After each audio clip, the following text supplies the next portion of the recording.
Dumper Dan's charter fishing fleet in the Port of Sheboygan is Wisconsin's proven charter fishing leader, running the most trips and catching the most fish. Enjoy great fishing for trout and salmon aboard one of our 6 fully equipped modern charter boats with experience and professional crews. See why Dumper Dan's is the most popular name in the industry. We offer fishing and lodging packages featuring the best in riverfront condos and hotel accommodations. Half or 3/4 day trips available, so call to make your reservations today or log on to dumperdan.com. Dumper Dan's charter fishing fleet, Wisconsin's proven charter fishing leader.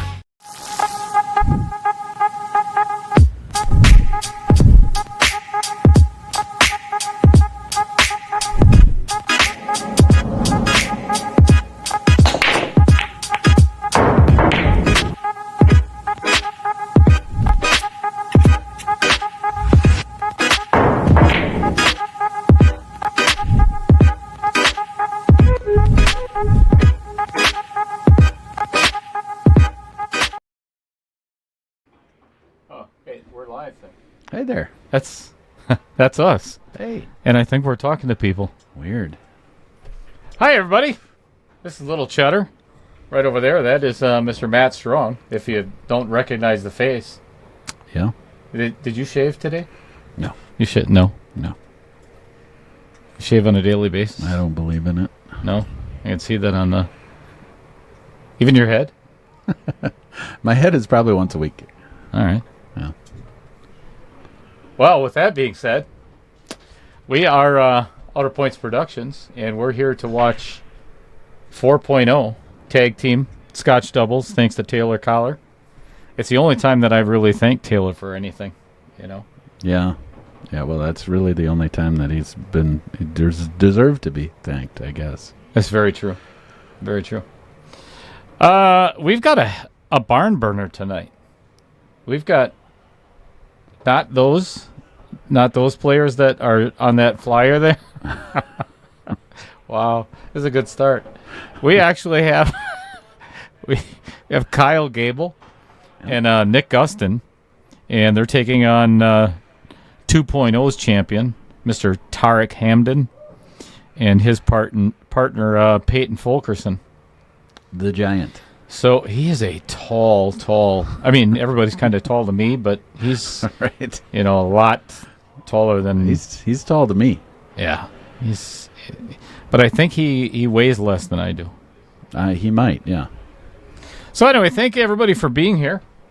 It is a pleasure. It is a gorgeous Sunday afternoon. I know there's probably a lot of other places you could be that are more exciting. Well, I mean, more exciting than Matt Strong. Yeah, maybe not. Depends. Shall we get to the lagging thing and all the good stuff? There you can see who's playing. So I'm going to go out to the table, and you get to hang out with Matt for a little bit while the players lag, and I'm going to go over a brief set of rules with the players. There is no coaching whatsoever. So, I mean... No coaching? No. Wow. Nope. I'm out. All right, so we, as Dale said, we are doing Scotch doubles instead of the singles here. So, little different format. Should be fun. Should be fun to watch, and should be. I'm looking forward to it. I'm looking forward to seeing little different style of pool. Still the same type of setup. We're lagging for the pick, basically. The pick and the... holy cow. Froze it. Nice work. All right. So now let's see if we can get on the wheel here. As I was saying before, this format is the same. So basically, they do not know what we're going to be playing until they show up and spin the wheel. And looks like tonight is going to be 9-ball. It stopped on 9-ball, I think. I believe it did. It hit that peg pretty hard. I don't know if it clicked past it or not, but I believe we're going to be playing some rotation here. All right, we've got a couple comments here already. People in and ready to go. Al Holden, let's go. Always right. Looking for some rotation. So I believe you got your wish here. Yeah, we're going to.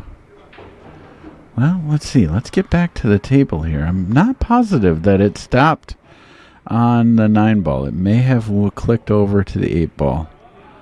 We'll see. Have to start the replay right away.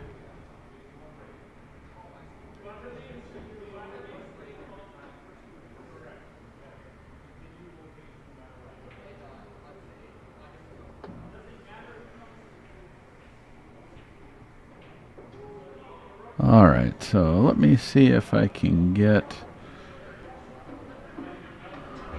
Dale changed the buttons here, so I'm trying to figure out which... here we go. All right, so back at the table here. They've got 8 ball racked up, so I don't know if they're going to be pulling balls out here or we're going to be playing 8 ball. But either way, we should be getting and going here shortly. Dale right now is talking about, I would imagine probably some rules over there. Let's see, long view, player seats. Yeah, we've got a little bit of a discussion going on there. I would imagine probably talking about rules. But it looks like that has just concluded, and Dale is back in the booth here. So, Dale, quick question for you. The wheel looked like when it spun up, it hit the ticker, whatever you want to call it, as it was on 9 ball, but it hit it pretty hard. So I didn't know. Did that just click over? It must have clicked over since they racked up 8 ball. Yeah, it was kind of weird. All of a sudden, I was like, all right, we're playing. Oh, never mind. I was about to say 9 so it ball. did click over. And all of a sudden, it just clicked over to 8 ball. And okay. All right. Just barely. Yeah. And just 8 ball by hair. You know, when you used to watch Bob Barker, Price is Right, you know that they get so close on the final wheel. Right. You know, it'd be like, oh, it's going to win. Oh, never mind. You won 30 cents. Ooh. All right, everybody. I hope you got your seatbelt on because this is going to be a good one. It is a race to 8. All right. Cue ball got kicked over towards the side, but did not go in. Looks like 1 or 2 balls went down. Let's see. 3, 6, 9, 12, 14. 1 ball is down. So Peyton is up to the table here. Peyton, what's Peyton's Fargo? I know he was a up-and-coming player as of, I think, a year, maybe a year and a half ago. I don't know if you've done the or will be doing the interview with him as far as how long he's been playing, but he hasn't been playing that long.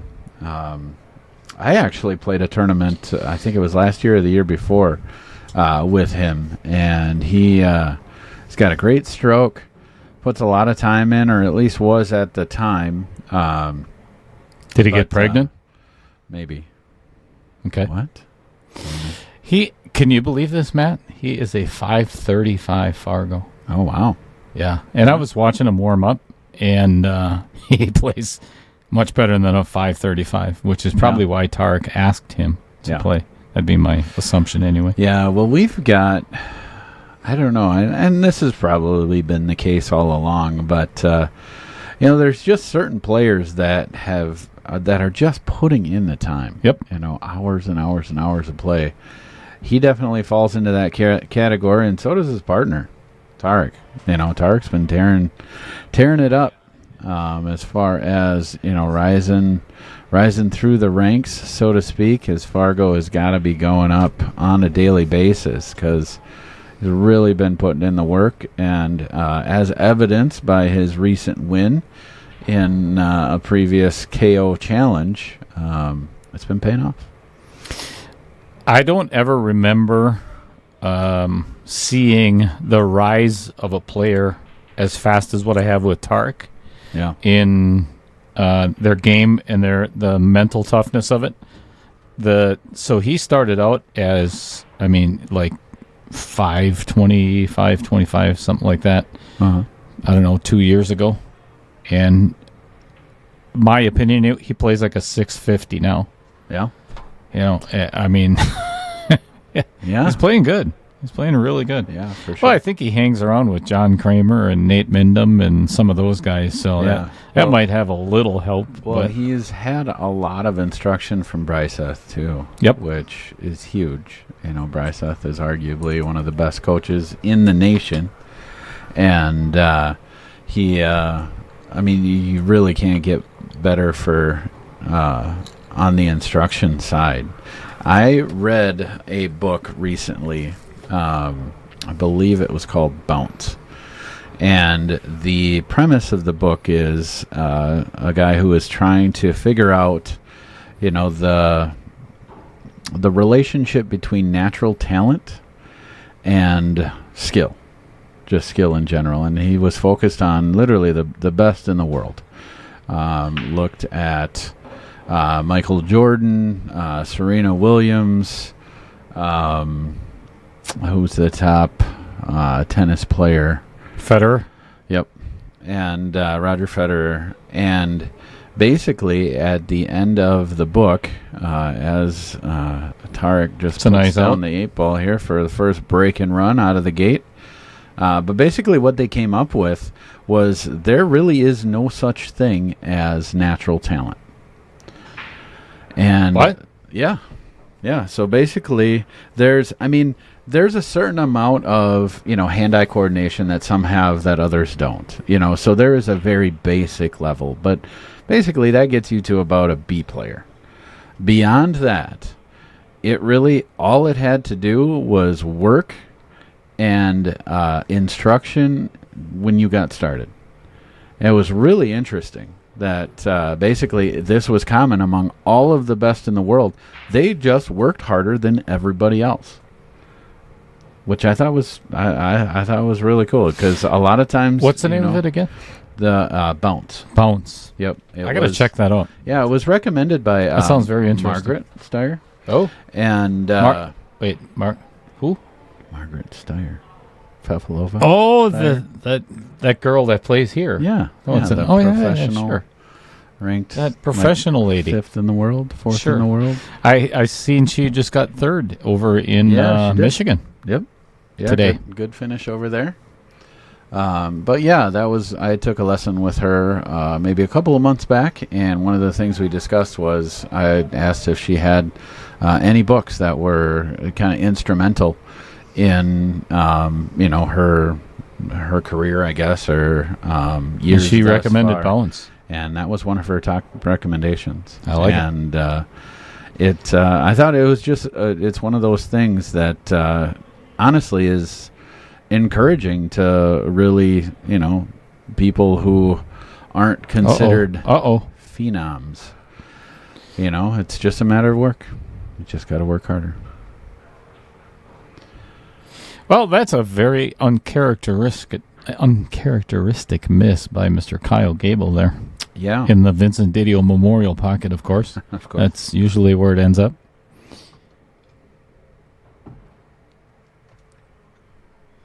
Well, we got a whole bunch of people joining us in the chat, starting at the very top, of course, always Michael Parker. And then Al Holden. What's going on, Mike Bonnell? Always right, wants to see some rotation. Yeah, he almost got his wish. Yep, close. It was close. Pete Beshta. You know what? I'm going to do this really quick. Pete, I got a little something for you here. Watch the booth cam. Guess what this is? What it says on there really doesn't matter, but this is a Jameson Orange and Sundrop.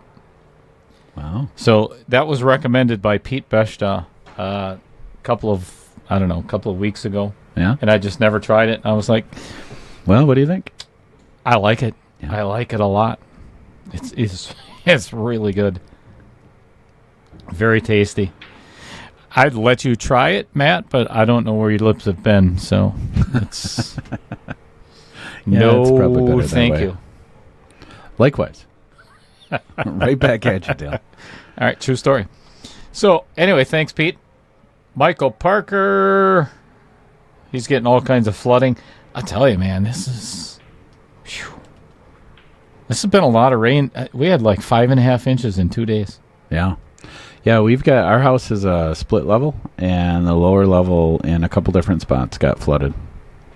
So my wife has been working tirelessly the last couple days trying to get that dried out.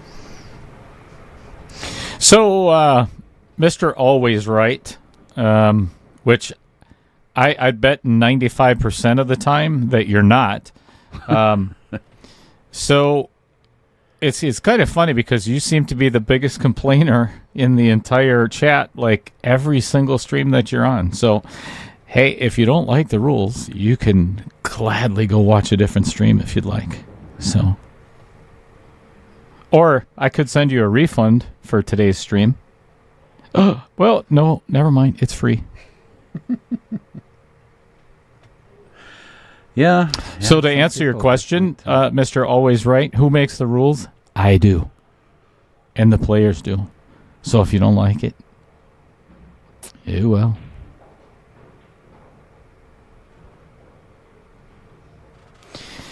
So this 8 does not look good, Matt. I don't think that goes past the 6 on either pocket, does it? I actually think it might slide by the 6 to the corner. Which corner? But it doesn't go by the 5. The corner that he's shooting the 14 in right Okay. now.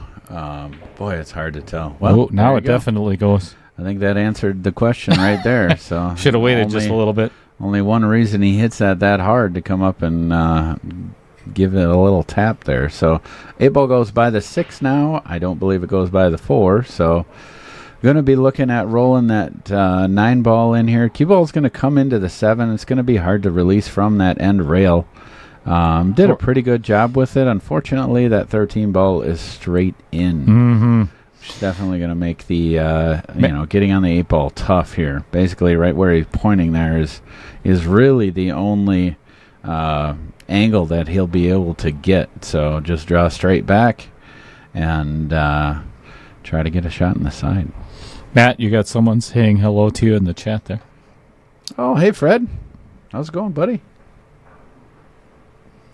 You got Michael Parker rooting for Tarek and Peyton, and Maya Hookstra. What's going on, Maya? Yeah, hey, Maya.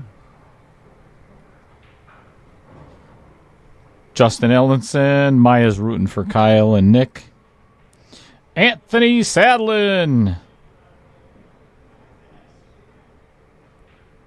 You're welcome.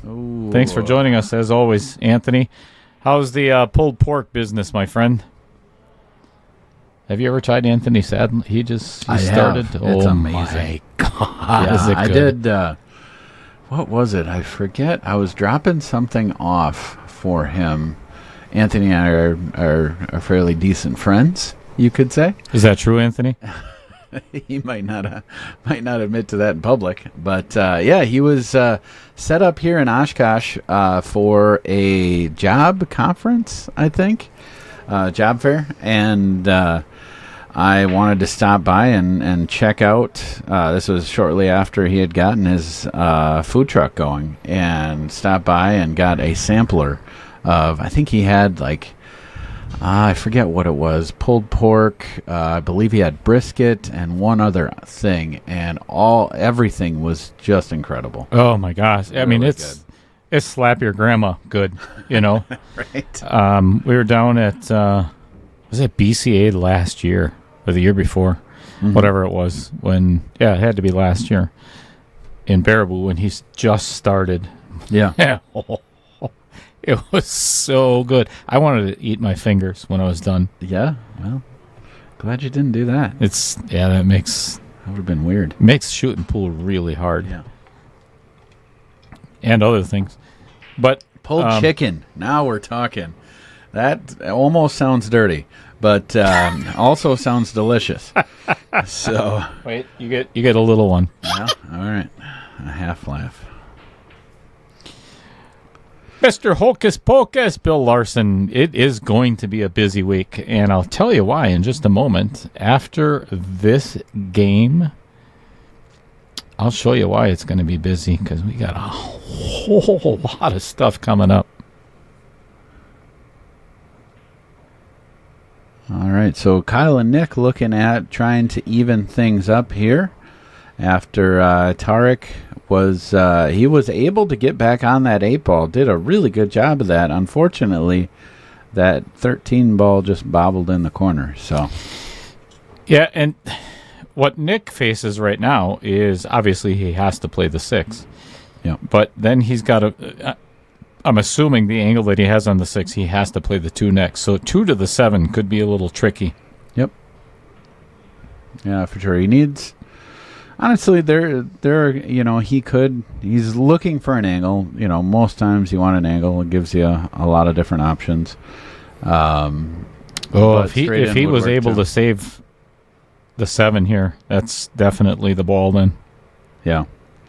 Yeah, I don't believe he did. He may have gotten a little bit too far, but even if he did, since that 2 ball is blocked by the 13, I think he can play the 7. Yeah, he's looking at it. Yeah, he's coming over here and aiming up the 2 ball. He can get the 7, so just gonna roll that in. Come up table. Since the 13 ball is blocking that corner pocket, he's gonna have to bring it down at least the 50-yard line here, or this is ideal. Yeah, hit that great. Oh, that is pinpoint accuracy. Yeah, if you had ball in hand, he might move it maybe a couple inches off the rail, but other than that, he'd put it right there. Nice job, Justin Ellingson. Yes, this is a family show, for the most part. Oh, you're talking about the pulled chicken. Well, it definitely looks like it is about to be 1-1, but Matt's not going to say that just yet. Oh, of course I will. This will be 1-1 when he makes this 8 ball. Oh. For those of you who don't know, I embrace the announcer's curse.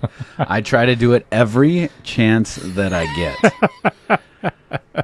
I do not shy away from it in any way whatsoever. All right, let's start off our sponsor spotlight with one of our locals, shall we?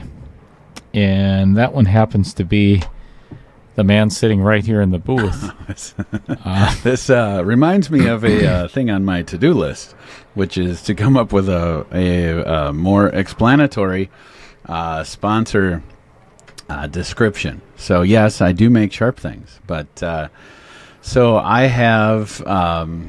I make outdoor knives and kitchen knives. So with outdoor knives, I've got a couple different fillet knife models that I do, and then a hunting knife, and then I also have kitchen knives, which consist of a chef's knife, a nakiri, a petty, and a paring knife. So lots of different options. Well, I'll tell you what. If somebody recorded that, just send it to me. Otherwise, I'll go back and view it. And then I'll just write all that out and put it in there, because that was a really good description of your. I have the time to do it now, so I'm going to get you a better description there. That would be great. Because you're the only one. Yeah, I think so. Yeah. Dale has asked all the sponsors to give a thorough description of what they provide, and everybody but me has provided one thus far. So I'll get on that though. Okay, super. Oh, you know what I forgot? Well, you know what? As long as Peyton is taking a look at what he'd like to do here. Yep. Bill Hocus Pocus just brought this up. So, real quick, this is what's going on the rest of the week. Wow.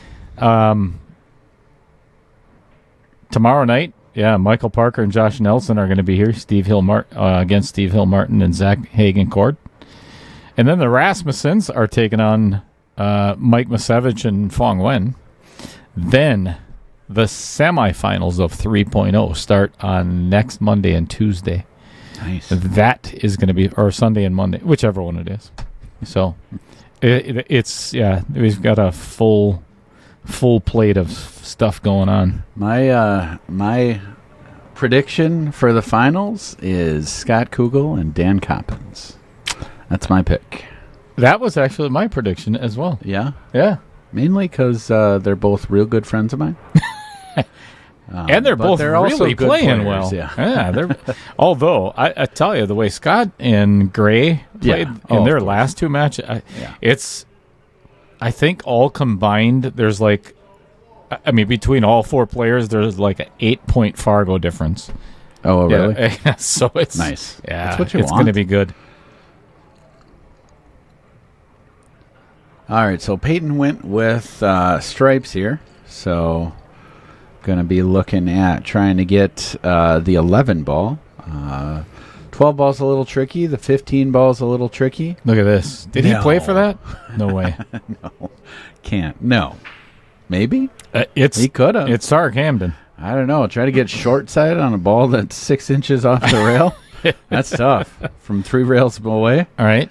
Yeah, that's difficult. So yeah, this is going to be a tough run out for sure. We've got more than one, I think more than 2 balls that are kind of tricky here.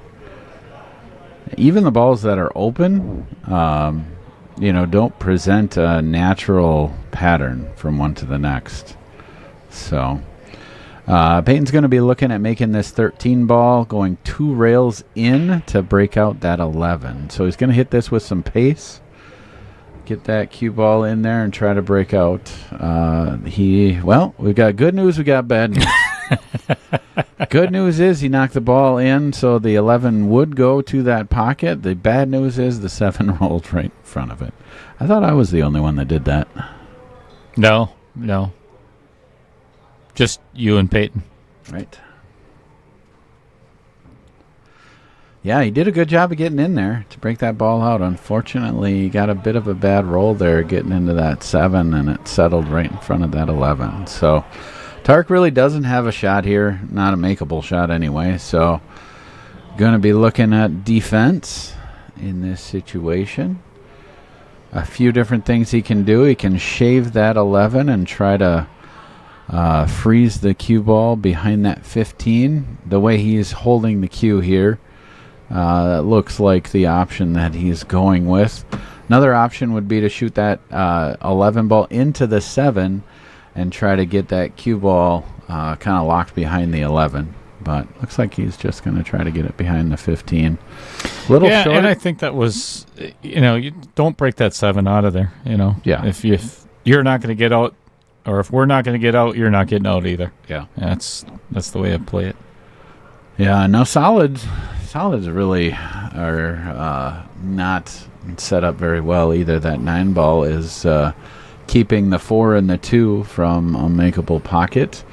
Obviously, that 11 ball is doing a pretty good job of keeping that 7 ball from going anywhere. I think I would actually try to thin this too and pocket that 9 if at all possible, because that would be a really good save. Yeah, that's what he was going for. Yeah, that's all right. But, left him with a long reach, and not for Peyton. 7 foot tall, so it's a short reach for him. Yeah. Can be on the end rail and reach across the table and pick the chalk up off the other end rail if you'd like. Sure. Wow, that's tall. I don't think that 7-11. 7-11. I was just about See to. what you did there. Yeah, goes unless it's 1:00 in the morning on a Saturday. Then you can always go into a set. Never mind. So, A for effort. I B really minus for execution. But good try. Sounds like my pool game. Yeah. And golf. So, an opportunity, I thought maybe to play the carom on the 15 and pocket the 11, but I don't believe that it goes. Yeah. I think it would go if you hit the 7. See, with the balls that are frozen like that, if you hit them at an angle, it actually will twist that ball, the 11 ball, and basically have it come off at a little bit of an angle rather than just straight. But it's not a guarantee either. So I'm pretty sure Nick is going to probably pocket this 9 ball now. Yeah, I would if I was playing. Yep, it's definitely what he's looking at here. Lots of different options. This is kind of where the chess game comes into it. You want to, there's an obvious out here really isn't available. So looking at what you can do as far as moving balls, breaking balls out. I think he might be shooting a combo rather than a carom, but same effect. No, he is shooting the carom. Good shot. Kurt Canast is in the house. What's going on, Kurt? Haven't heard that name in quite some time.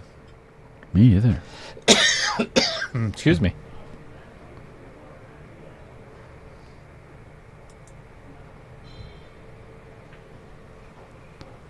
All right, so now Tarek really doesn't have the advantage of, remember I said he was either going for the combo or the carom. The advantage of going with the carom is that 4-ball does come out and serve as kind of a blocker to the balls down table here. So, yeah, he's doesn't have a lot of options here. He can try to break that out, but now since his opponents have gotten that 9-ball out of the way, if he breaks that 11-ball out, he's in turn going to be breaking that 7-ball out and leaving a potential out to the other team here. So I think he's going to play off the high side of that 15 and try to nestle that cue ball in behind that 11-7. Yeah. Just play it safe. Snuggle up right on the backside of that 11. Yeah. Ooh, hit a little thin. Yeah. Well, got a little fortunate there, yeah, actually. Definitely. Well, if I'm Kyle, and I'm not because he's way too tall, I think I'm going to thin this 4-ball and get down there behind that 2-3-8 and force a shot at the 12 or a safety at the 12. I predict that we'll be looking at this this similar setup of balls for quite a few rounds here. Mm-hmm. Basically, when it gets to this point, there are options to break balls out, but you kind of need ball in hand to do it. So that's what both of these teams are going to be trying to do now, is find some way to get ball in hand. Tim Stockinger joining us from Sheboygan, playing some Scotch doubles with Dumper Dan, one of my sponsors. And Al bringing up the point that I was going to shortly. If you haven't already subscribed and you're new to the channel or you're new to watching Outer Points Productions, please, if you get an opportunity, hit the like button and then share it with as many people as you possibly can. Here's the reason why. I am currently at 992 subscribers. Dang, that's close. I need 8 subscribers. That is not a lot. If it doesn't happen tonight, that's quite okay. But I'd love to have it happen tonight. Because then there's a lot of things that I can do over the course of the rest of the week. What are those things? I'm not going to say. I'm not. Such a tease. There's so well. I'm gonna do first some of all, amazing things, but you're not going to know about any of them. all right. First of all, I have to plan for my tattoo. What?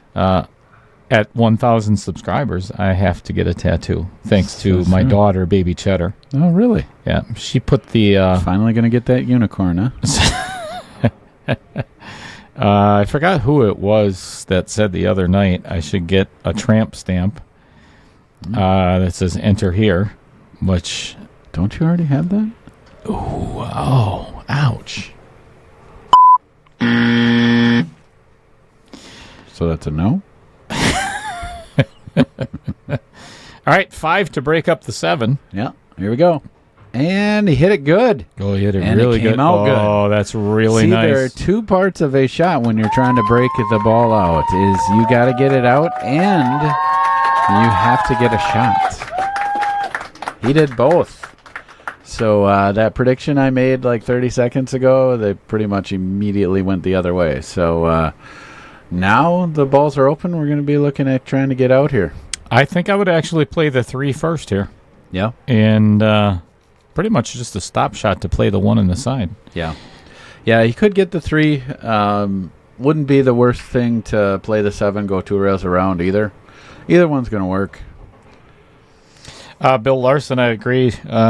Yeah, we're going to need a Snickers for this because we're not going anywhere for a while. Yeah.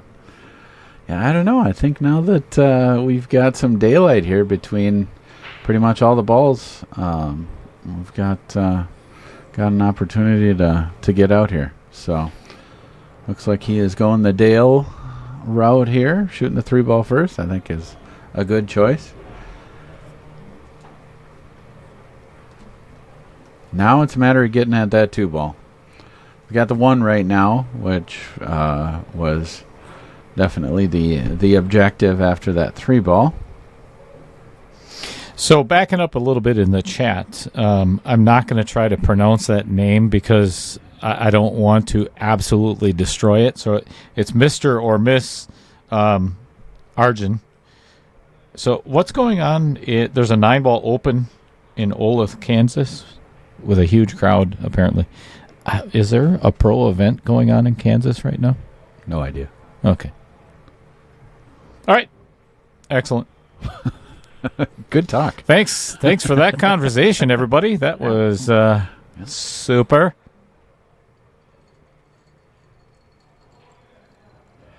He got great on that 2 ball. Basically, not only got a shot on it, but has an angle that'll allow him to go down table and get a little closer to that 7 ball.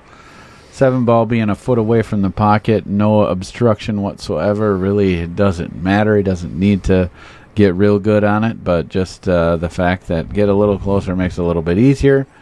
So now he's going to basically just get that 7 ball in, cue ball, center ball, and just come down table. Really, the only thing he's looking out for is the side pocket scratch. Correct. Which is another opportunity for an announcer's curse. Oh, you hit that one good. Oh, man, that didn't work. You tried. I tried. Yeah, that's A for effort. Yeah. B- for execution. Yeah. Well, I didn't really have any part in the execution itself, but all right. Good shot on the 8 ball here. And they take the lead. 2-1. For the first time in the match, they are in the lead. All right.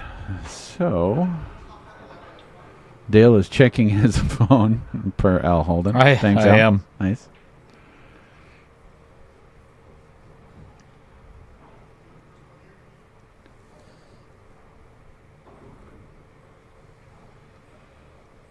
Oh, man, it sure is nice to see the sun after the downpours of rain that we've been enduring the last couple days here. No doubt.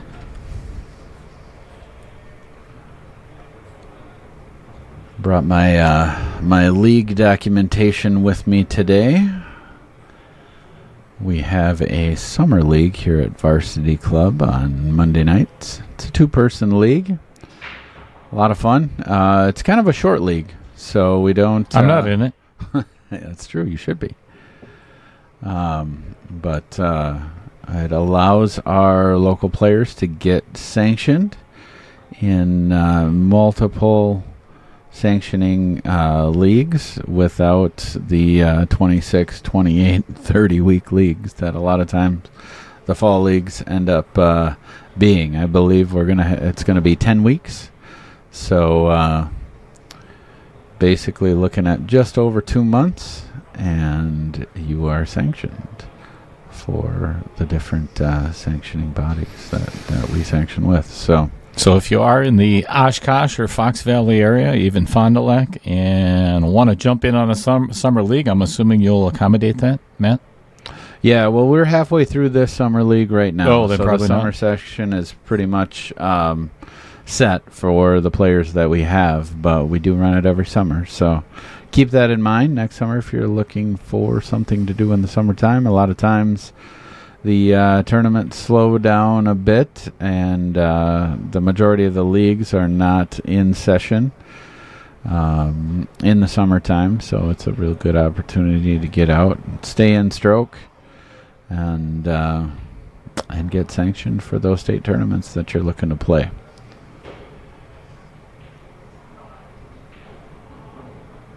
All right, so Peyton has got the 12 ball here.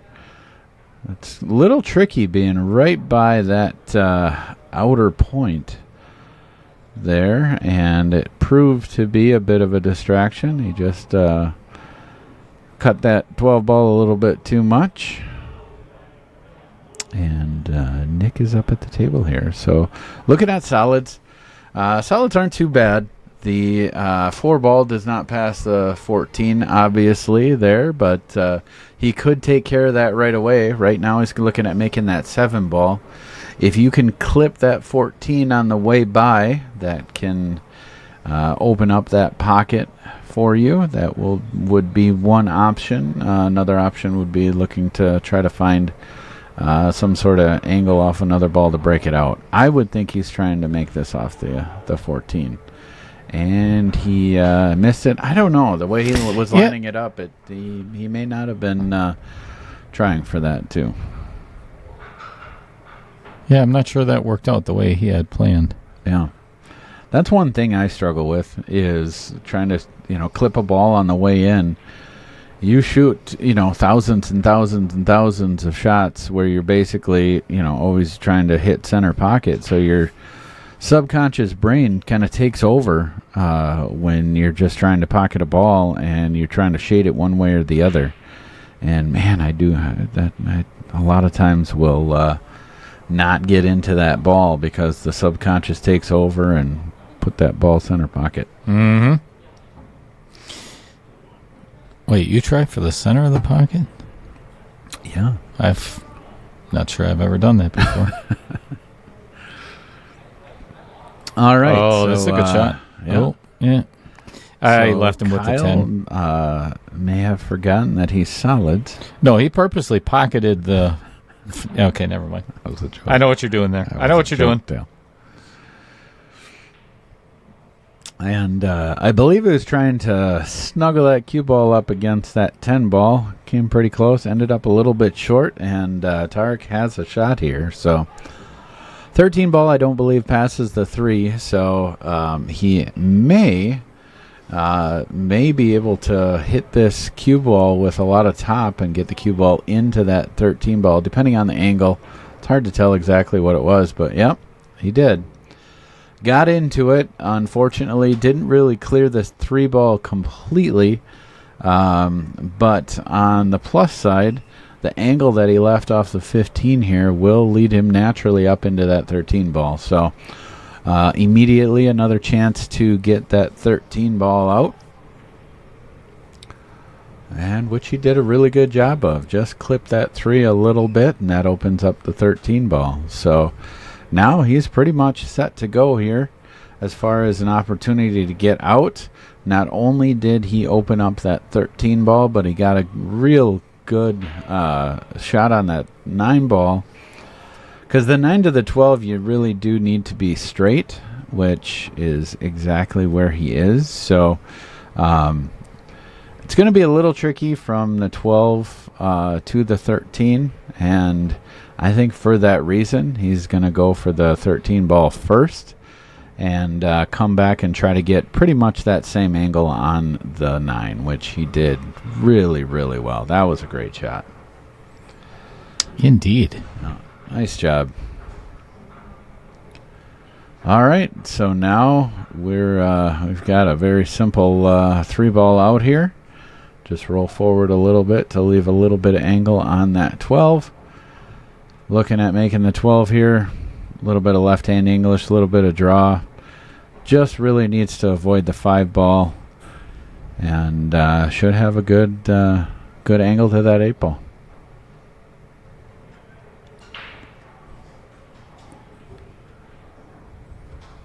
I think in this situation, you try not to get too greedy. Yep, take what you get. Try not to play perfect here because you don't have to. If you just go straight to the rail and back out, you're going to have a good shot. even if you come into that 5-ball, you're going to have, a very easy makeable shot. Yeah, it's on better the than 5 getting ball. behind the 2 and the 6. Yeah, exactly. So he's taking the time here, which I think is a good idea.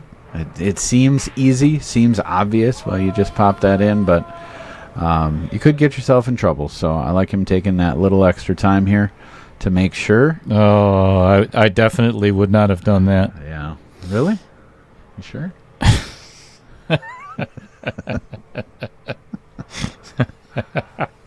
Maybe I would have. I don't know.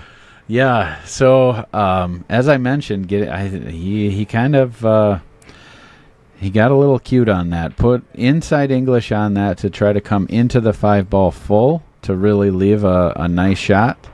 And wow. Geez. If you can jump like that, it just doesn't matter. Maybe he was just trying to do that for the crowd. I guess. Apparently. I mean, listen like, to him. Man, if I hit center ball here, he's just gonna have an easy 8 ball. So right. I put some inside English on this, hook him behind this ball, and then we get a jump for the win. Well, and what a great way to appease, the 300 people that are sitting here watching.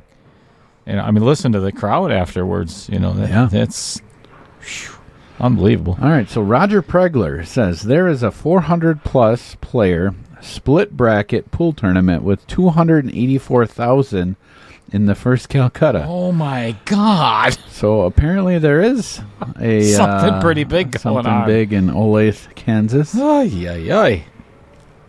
Yeah. Alana Adamczak. Yeah. Adamczak. Right. I don't know. He's him.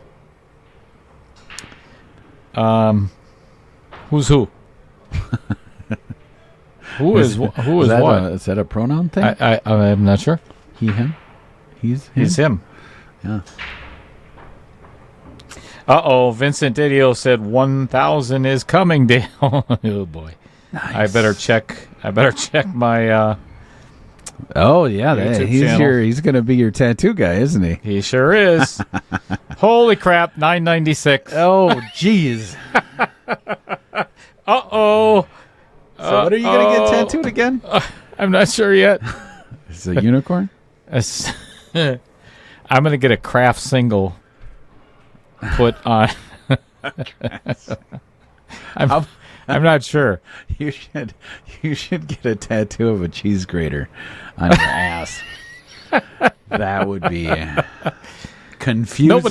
Nobody'd ever see it. Same time. Nobody'd ever see it. Right at the tramp. You right at tramp the stamp. right at the plumber line. That would make a little cheddar tramp stamp if there ever was one. A cheese grater. Cheese grater. Yes. Right above the plumber's crack. Yeah. I like it. I don't really see any other option. Now that you know that that's available, you have to do that. And then you could have, like a block of cheese next to it with like some little shavings going down into your crack. Dude, that would be artistic. Yeah. Yeah. So there seems to be a little bit of confusion in which I caused at the very beginning, which is nothing new. But again, it was Baby Cheddar's idea. My dad should get a tattoo because at 1,000 subscribers because she got a tattoo. Anyway. Does she have 1,000 subscribers? No. Well, what the hell? No, yeah. That should have been a prerequisite. Yeah, right. I didn't think of that.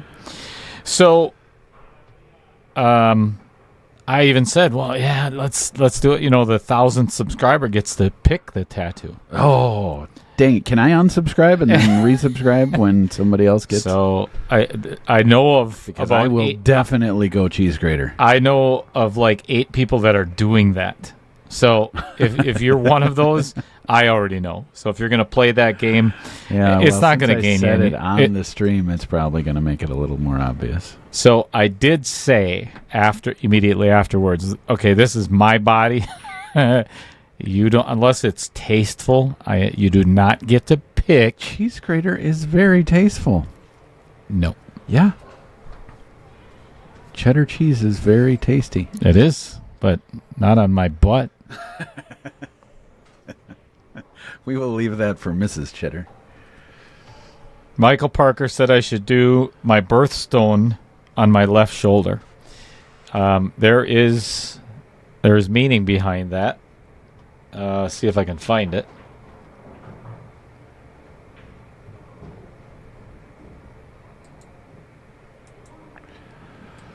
All right, so Peyton and Tarek are working these solids over.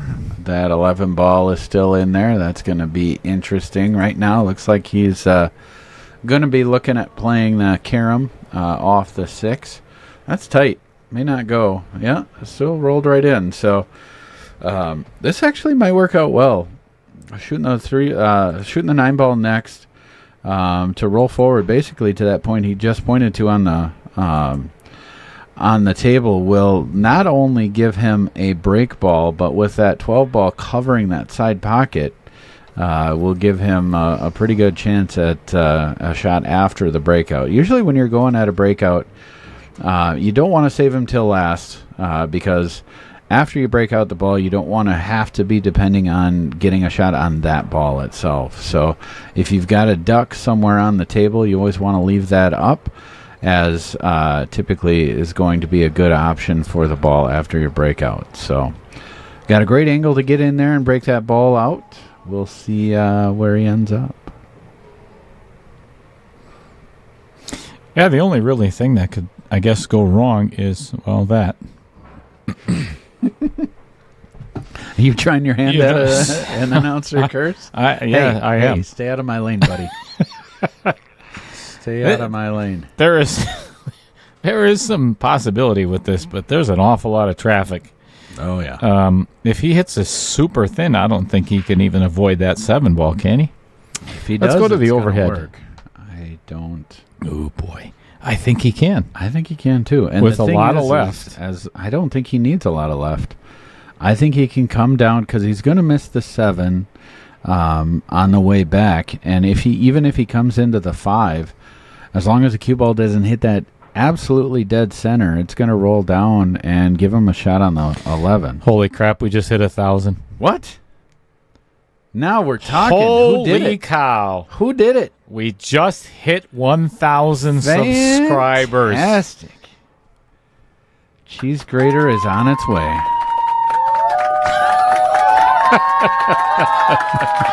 1,001 and climbing. Wow. Wow is right. That's awesome. Well, I'm going to have to go back into my analytics, and I do have the ability to find out who the 1,000th subscriber was. Yeah. Nice. Also, everybody between Cheese 927, Cheese grater.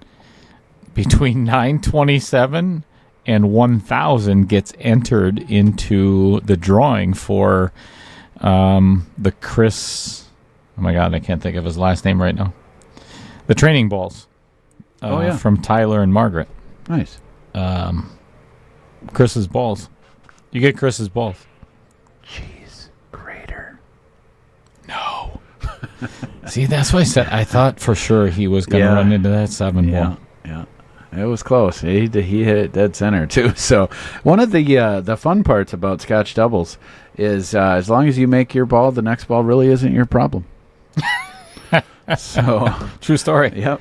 So Tarek goes and sits down, and really, it's up to Peyton. Well, I'll tell you what, everybody. I cannot thank you enough. I seriously, and I just, because this has been about 2.5 months. Somewhere around there since I started my own channel. And it is because of all of you people, all of the viewers that are here consistently day after day on every stream match that have been... You're the reason why I have 1,000 subscribers. I mean, seriously, it has nothing to do with me at all whatsoever. It has a little bit to do with it. A little. Not much. But you're the ones that were liking and sharing and subscribing, and then liking, sharing, and subscribing every single match. So, Thank you. Congratulations, buddy. Thank you. That's awesome. I appreciate that very much. Well deserved, my friend. I can't wait to show everybody what's coming up next now.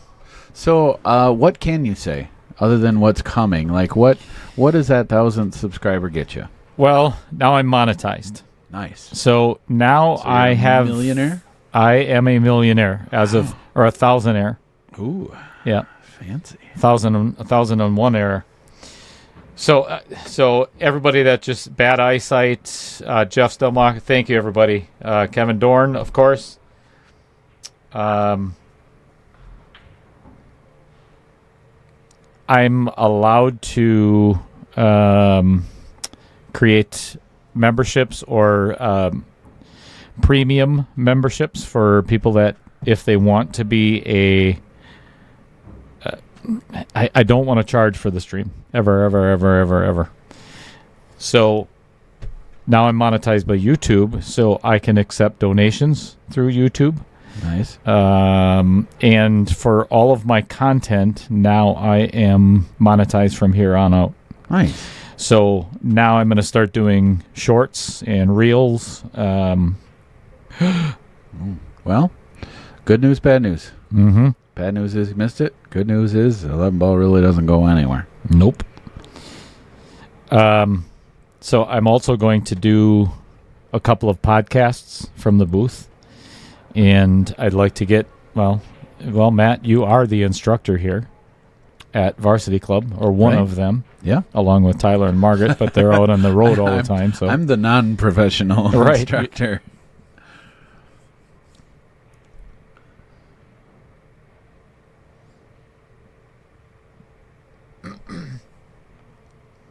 thank you, Tom Menina. Thank you, Vincent Didio. Yeah. Vince said, a bunch of my family is now subscribed to OPP. Nice. Thank you, everybody. I think we may. Is he drumming up business for himself in the process? Oh, for sure. Oh, yeah, 100%. Who cares? We got it.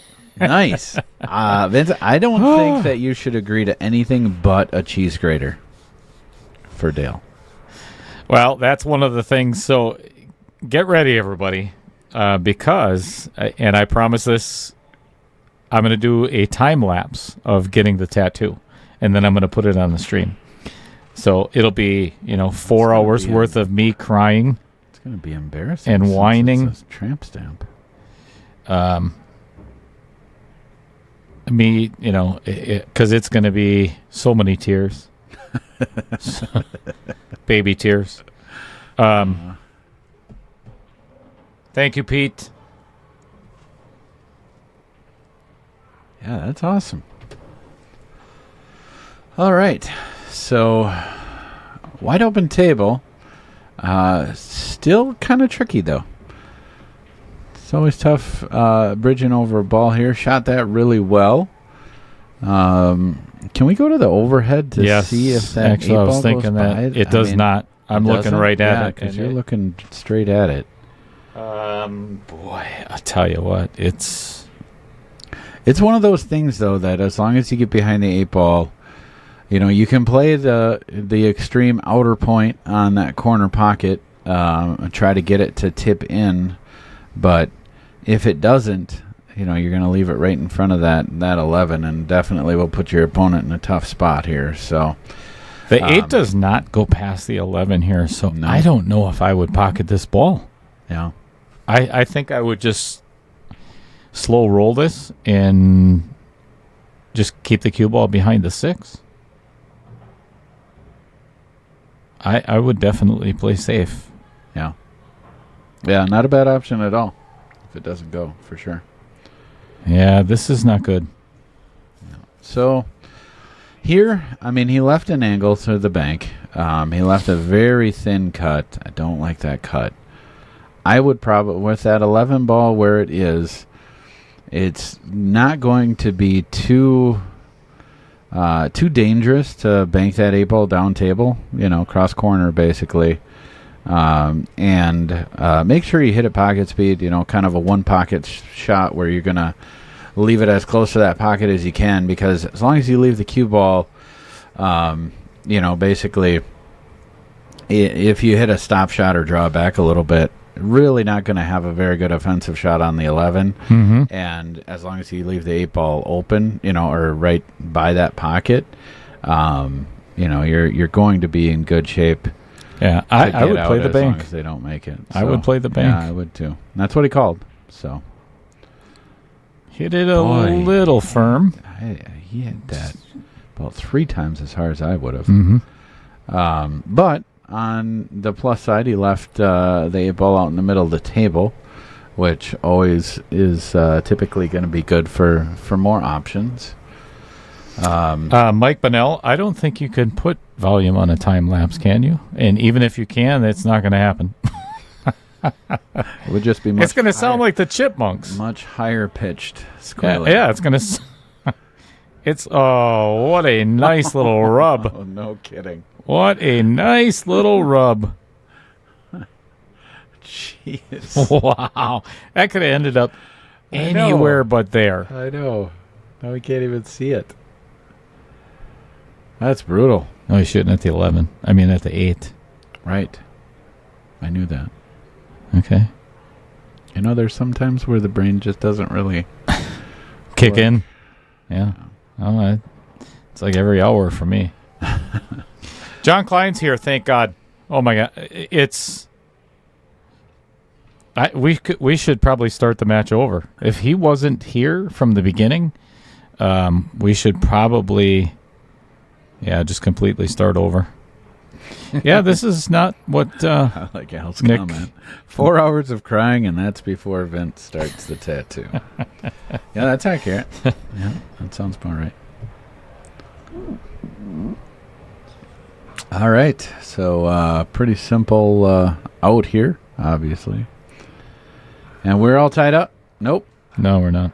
Peyton Tarek, shoot out for the lead. Yeah, I almost forgot about that 8-ball jump last game.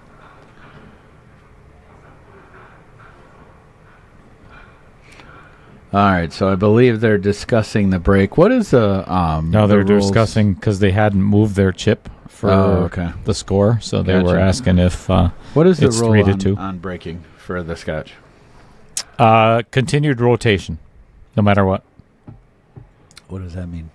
So if your partner makes the 8-ball, you must be the one breaking. Oh, okay. Continuous rotation. Gotcha. All right. So I believe he moved the cue ball. When he started, he was breaking off the side rail. Looking like he's breaking just off center. And has made a couple balls. Got a few balls came back together towards the middle of the table by the side pocket there. But other than that, a mostly open table. Nice break.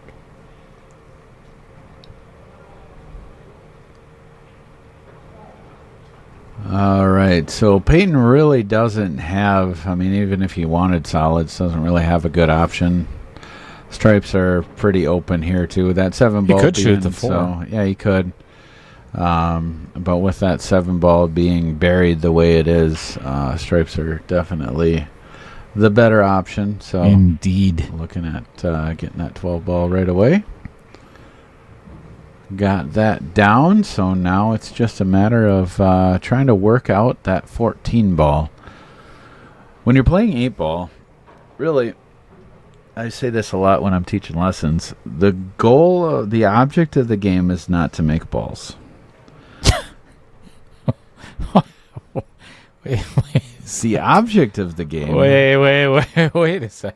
Okay, go ahead. The object of the game is to make all the balls. Oh, I see what you did there. So That's just making balls tricky. really doesn't do you any good if you've got a trouble ball left on the table. So until you get to the point where it's possible to make all the balls, you're really, you're just kind of shooting yourself in the foot while you're shooting those other balls in. Sure.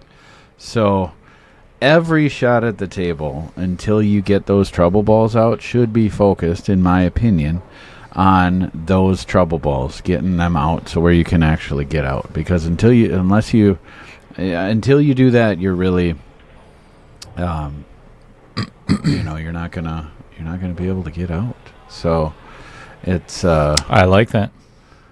just a matter of because every ball you take off the table really is taking an opportunity or a potential opportunity down the line to break that ball out. Saving it for last is one of the worst things you can do. So these guys are definitely going that direction, which is good to see. Every shot they're looking at getting that 14 ball out, and 14 ball isn't wide open yet, but at least it's makeable. So Yeah, and I think it does go past the... Oh, maybe it doesn't. It looks like I it on the think it camera, does. but I don't think it goes I think it does. all the way down. Yep. Yeah. Well, all right. I think we're going to find out on the next shot. I believe you're correct, because that's what he lined up for. It's kind of straight on this. This Yeah. might be a little dicey. Yeah. Yeah, it's going to have to roll forward off of this. He could try a stun to get the cue, because there is a little bit of an angle, but man, it's so slight. He would have to pound the crap out of this thing to get that cue ball to release enough to get out from behind that 7 ball. So going to be putting some follow on that. Probably going to nick the 7 a little bit. Oh, No, he didn't. got a lot of spin on that one. Yeah. Yeah. Cut his angle down to pretty much nothing with that English.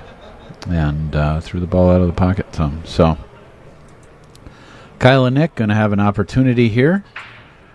Now, since that 14 ball did stick in that hole, the 6 ball is really tough. 6 ball really doesn't have much of a home. The 1 ball does go in the other corner pocket down there. But they're going to have to be getting, have to get down in a much smaller window there on the other side. So looking at different options here, really to make a ball to get started here. 4 ball's really the only option he has. So I can't tell how straight it is. It looks pretty straight. So I would think that probably going to hit either a stop shot here or attempt a stop shot or a little bit of a draw to get that cue ball out of there. If there is an angle, he'll be able to hit this with a little bit of top, come 2-3 rails out off of it. Let's see what he does. Yeah, it was straight. Ended up bobbling it. And that could be trouble. With that 14 ball where it is, if he can take the 15 right now and shoot the combo, I would probably shoot that combo, even though I really dislike combos. Mm-hmm. This one is a pretty good one, and that 15 ball really has a couple narrow angles or narrow windows available to make it. So right now, if he could, get that out of there, which he does right away. So yeah, you guys are making good decisions. I haven't really been disappointed with any of the decisions they've made thus far. Doing good things. So now that 15 ball is out in the open, very makeable. And so now really all he needs to do is obviously make the 10 in the side. Just make sure he doesn't get into that 3 ball, which would put him behind the 7.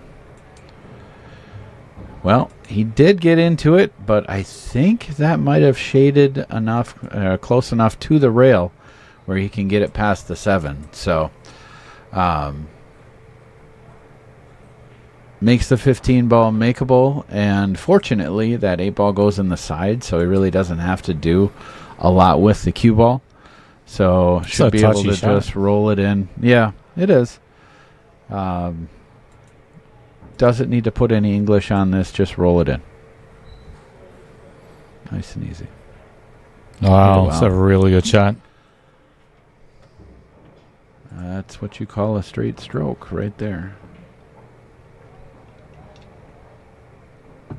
Peyton has a very makeable shot in the side, which he drains and pulls out to a little bit bigger lead, 4-2.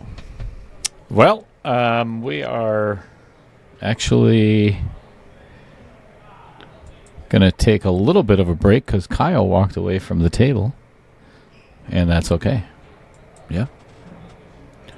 He is making a brisk walk towards the restroom. So I think we're on a bathroom break. Peyton is, or I'm sorry, Tarek is doing the exact same thing. So while Matt was doing the commentating, I decided to do a little. Oh, wait, never mind. Carry on. Yeah, do what you were doing. All right. I'll be right with you. Oh, hey, if you want to, you can talk about this right here.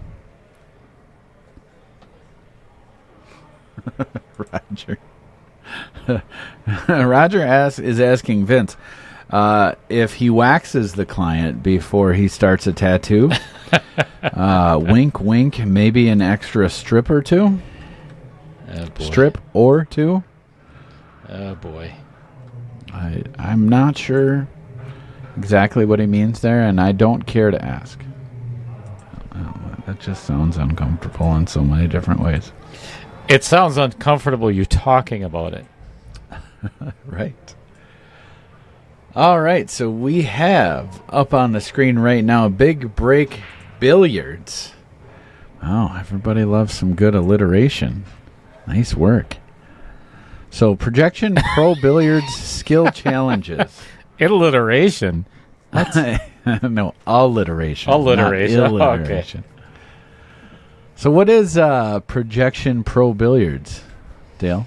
So, there is there's like 70 different games and programs and training systems and what is it has the Kim Davenport. So it's actually projected onto the table. Okay. So I set up the projector and everything, which now I have to take down and set it up all over again because it's not working the way I want it to. I want it to be perfect. But the big break is just like the Golf Channel had.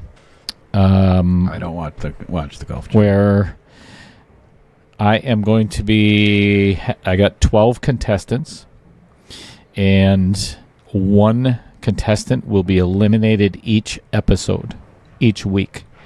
When it's down to the final two, it's going to be a race to 30 over 2 days. And the winner gets an entry into the 2025 Derby City Classic. Hotel and all accommodations paid for. Travel. Wow. That's crazy. So what do you do? Like what actually? So the skills challenge is going to be on the Projection Pro Billiards. So it like Kim Davenport's target pool. So you have to pocket a ball. The cue ball has to go 2 rails or 3 rails or 4 rails or whatever onto a target. Oh, okay. That's projected onto the. Oh, nice. It's incredible. So it's basically like you're just trying to. It's like practice for cue ball position. Correct.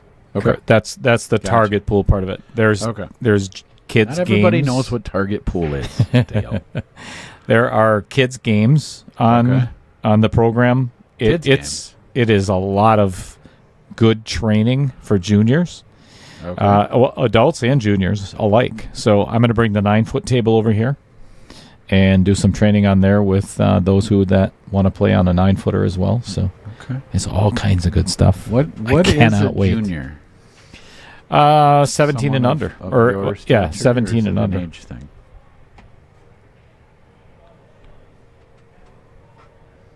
Well, that's really cool.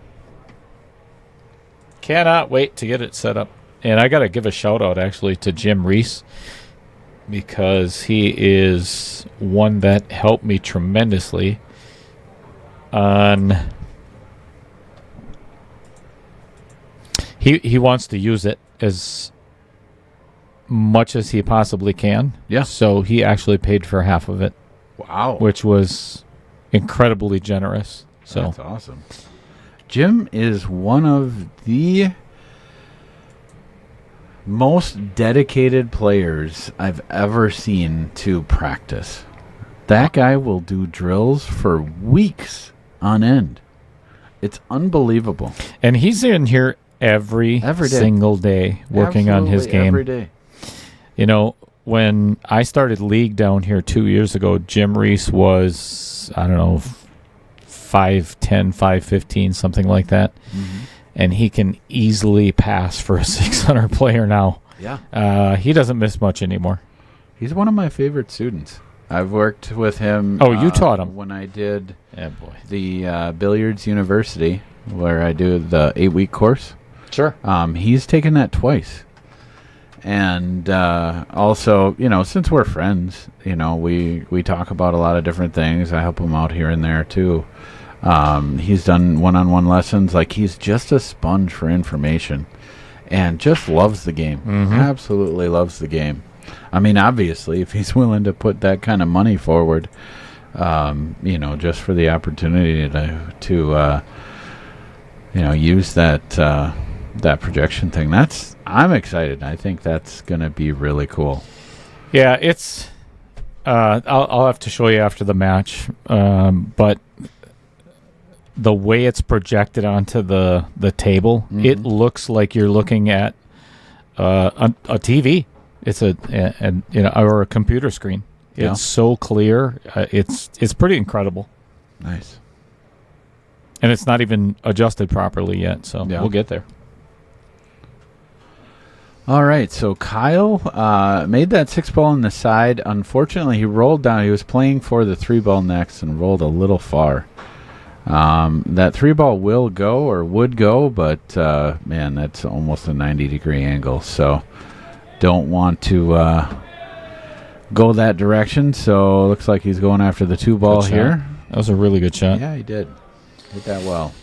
All right, Jeff Seidel says, awesome, made the 1,000 mark. Thank you very much. Trevor Simpson, who has been extremely helpful in some of the technical side of the booth here that I've been struggling with, the inside instant replay, and we're still struggling with that. But was out on the motorcycle, I'm assuming, and said, congrats on 1,000.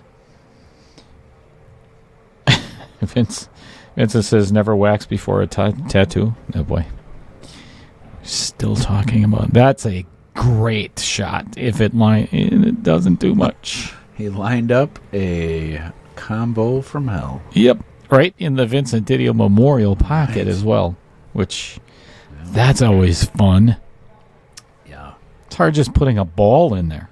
Right. Well, if he was Peyton, he would just jack up and jump The 4, sure. like it was his job.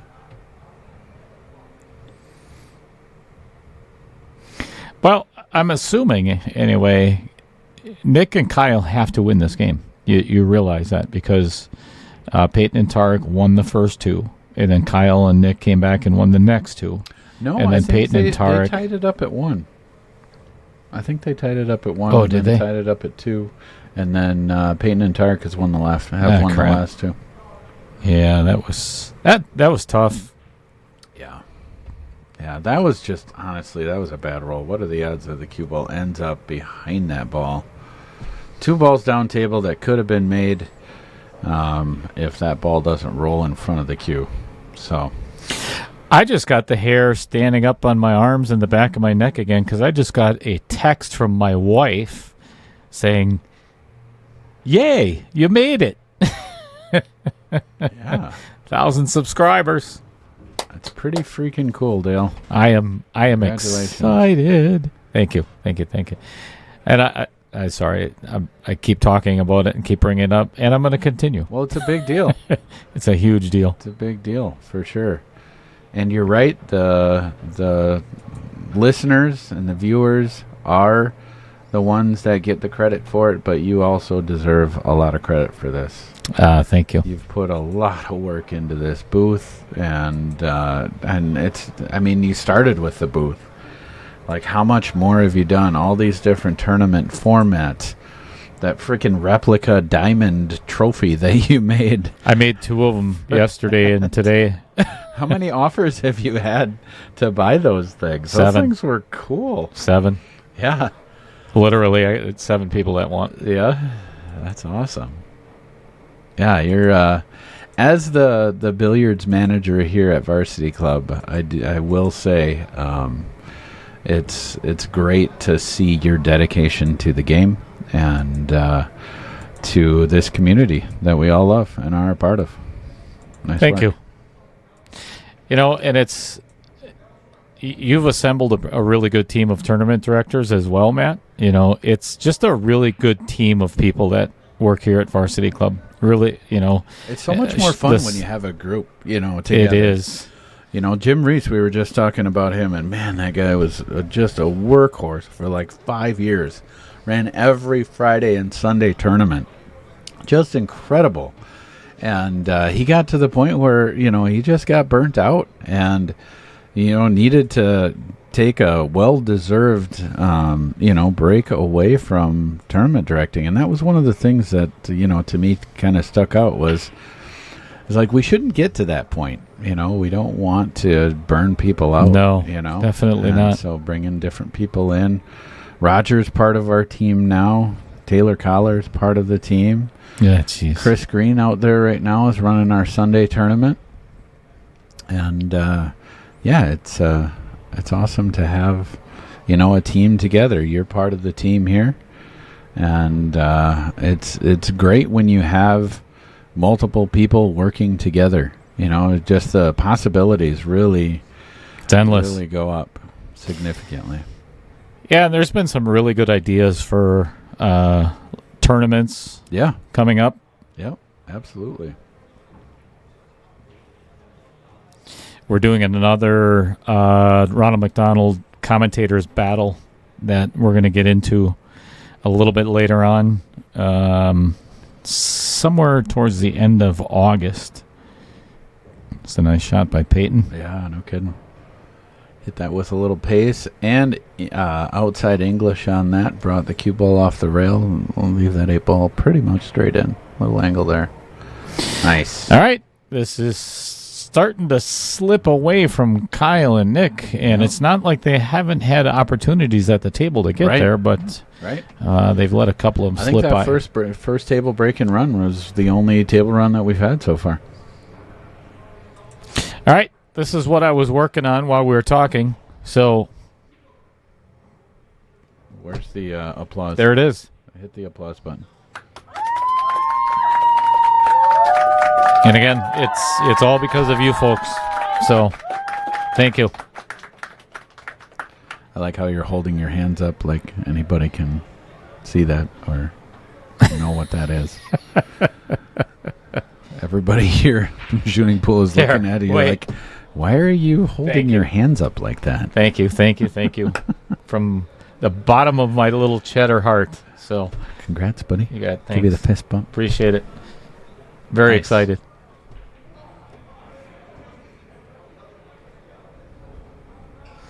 Baby Cheddar says, tattoo time.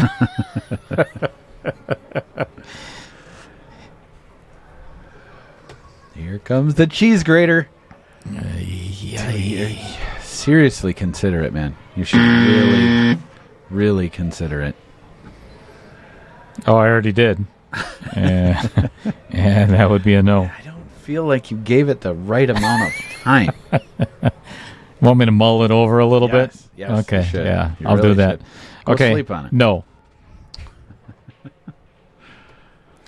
Well, the only real trouble here is the 11 and 12, I think. And yeah, I mean, he's got the angle on the 10 now. I would definitely get that out of there first. Yeah. Problem is the cue ball is going to come flying out of there unless he comes into the 3, which naturally will. As soon as he hit it, I'm like, that's overcut. Vincent Didio Memorial Pocket strikes again. Thank you, Trevor.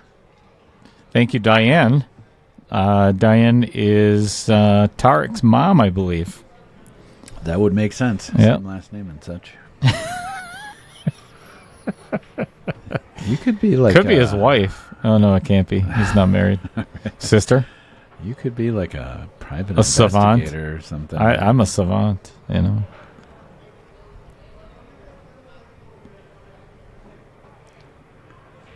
All right, so Tarek and Peyton are going to have an open table here. I wouldn't say wide open, but they really don't have anything for trouble balls here.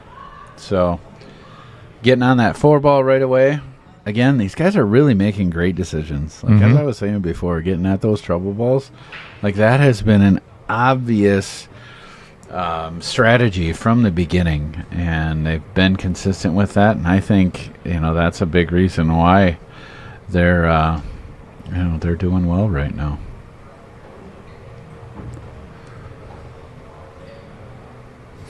Diane, thank you for being here, and you're very welcome for the streams. If you couldn't tell, Matt and I kind of enjoy this quite a bit. It's a lot of fun. It is. And Matt, you just getting out of surgery not that long ago. Yep. This is good to get you out of the house. Oh, it's great. And stay with pool a little bit. Yeah, I've been missing it for sure. Yeah, so unfortunately, Tarek got pretty straight on that 3-ball. And on the rail. That's why you see Peyton looking this over, spending some time here. So if it was me, I would probably shoot the 1-ball rather than the 3. He could shoot the 3 here and just either slow roll it, let it roll forward, maybe a couple of inches, and then save for the deuce. But if it were me, I would probably shoot the 1 and either just glance off the 3 or, miss that and go down for the 2-ball next. But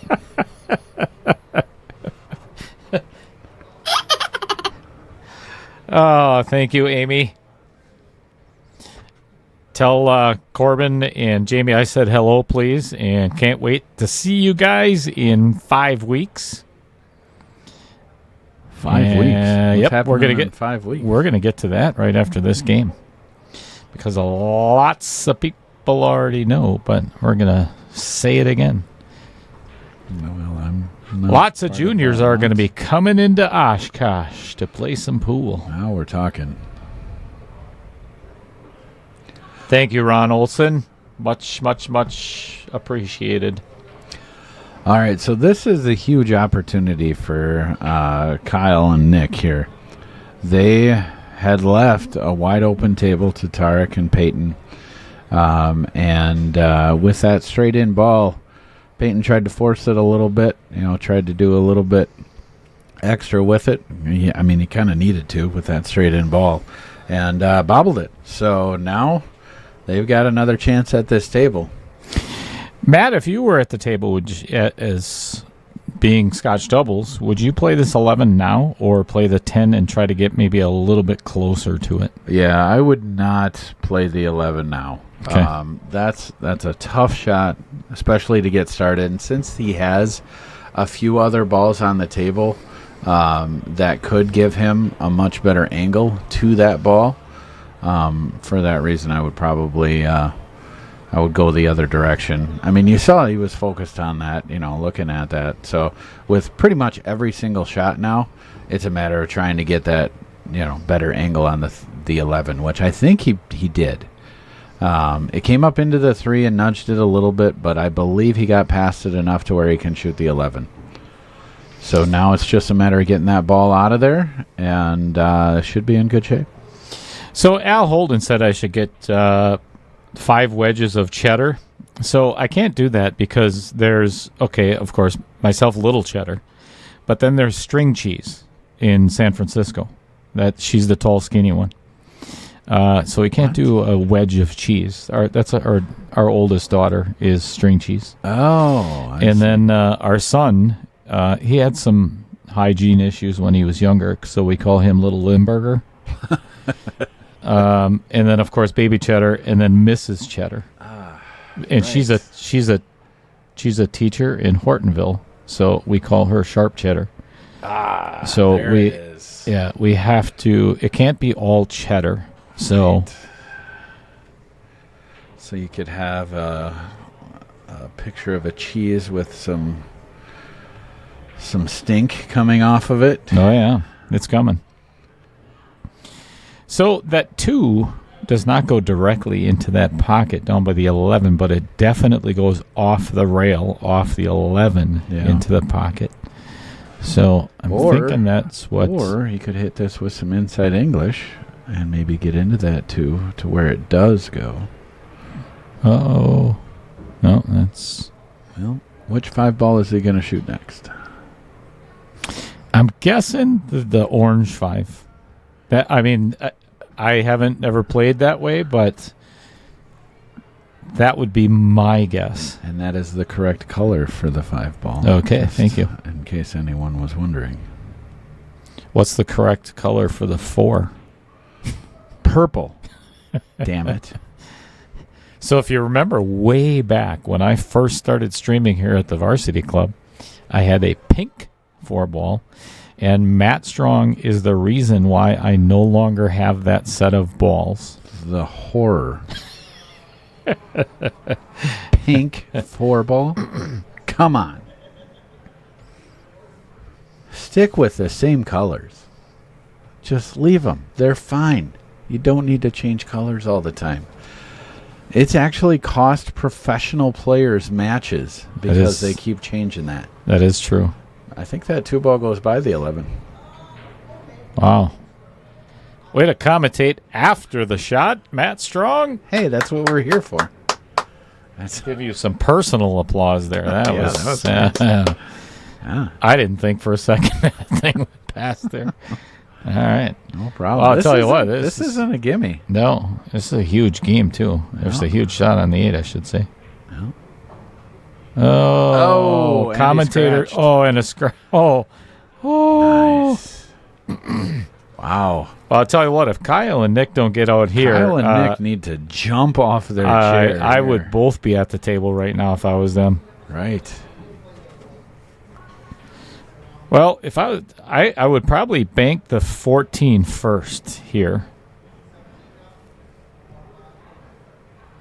So, would you have some time for maybe some lessons with anyone? Like literally anyone? I don't know if I would play this shot. No. Wow. See, that's just swagger right there. That's like looking the Vince pocket right in the face, right, and saying, "Hey, kiss my listen here, buddy. Yeah, I had enough of your crap. You're gonna take these balls and you're gonna like it." You know, there's certain things that, you know, when you say them out loud, they sound weird. Yeah, like you really should have maybe thought about it a little bit more before I don't do that. Before you that's disengage the filter. It's part of my art. Yeah. Let's call it that, shall we? It's been a long time since I've cursed somebody. And with these 3 balls sitting in the pockets, I'm not going to have an opportunity here. Bill Larson said I should get a assorted cheese tray. Huh? Kind of like that. All right. Nobody likes this a cheese very grater. very difficult 8 ball for the victory of this game. Yeah. As long as he doesn't miscue here. See, I even tried it there and it didn't work. Yeah, it's a good effort though. Yeah. All right, we are at 5-3 in favor of Peyton and Tarek at the moment. Whew. How different is 5-3 than 6-2 in a race to 8? 4 games. Wow. Huge difference. Yep, 4 games. Huge difference. Or 2 games. Right. Yep. All right. So let's see if they can get a good break here and get some momentum. I'll start somewhere.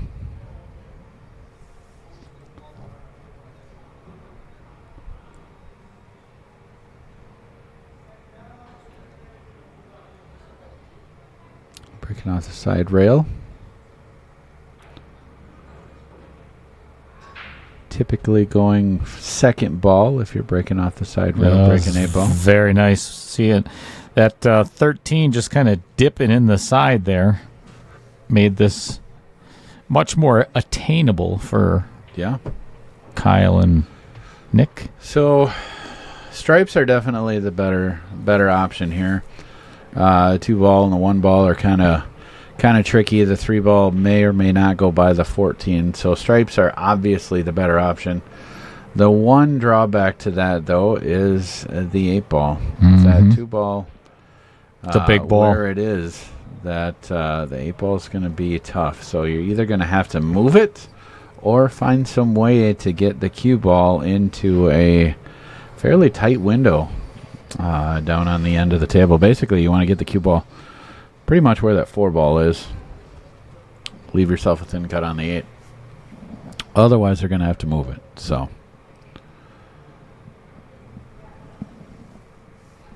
and as far as stripes go, really the 12 ball is the only ball that he has, as far as a good, high percentage shot to get started. So I would say that's where he's going to get started.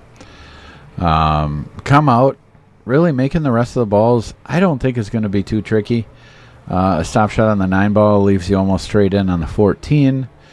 So, and the 11 and the 10 are, right by the side pocket there. So no issue there. So really comes down to, it's trying to figure out exactly how I'm going to get that 8 ball out here. Drew back a little bit, which was kind of the wrong spot here. If he would have stopped it, it would have been an easier shot to shoot the 11 all the way down. Mm-hmm. It would have drawn back a couple more inches. It would have made that 11 ball simple, but kind of tricky bridging over a ball here. Still makeable, but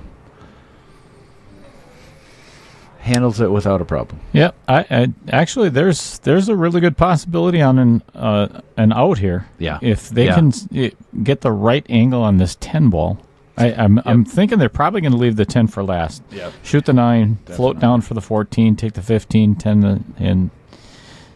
But like you said earlier, that 2 is huge ball. Yep.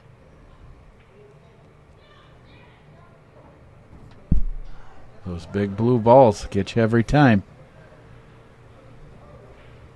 A little late on that. That's still my all-time favorite Dale moment was when you actually said out loud BS, the actual words. And you beeped bull instead of the the keyword there. I think I went, it was something like shit. Yeah. So, yeah, the censor button so good. didn't. So I remember good. that. Yeah. That was good times. Yeah. All right. So unfortunately on that 9 ball, I rolled ahead. Needed to be straight in on this 14 ball. Because with that 3 ball there is now big. So I'm not sure, if the cue ball was off the rail a few inches, he'd be able to just draw the cue ball back into the 3, bump it, and he'd be fine. But with it sitting so closely to that side rail, a draw shot into that 3 ball really is next to impossible. So now he's going to have to go to the side rail and either leave it short or come into the rail and come back and try to bump the 3 and give himself a shot on the 15. So that makes that tough. What he's looking at now is shooting the 15 now and taking the 14 next, which I like a lot better. Mm-hmm. Still kind of tricky with the cue ball against the side rail. That's one thing that I've really paid attention to a lot as of the last few years watching professional pool. They hardly ever leave themselves on the rail. Like that is, as far as position play goes, it really is a cardinal sin. Because it just limits what you can do so greatly. Good evening to you, Andy Kuntz.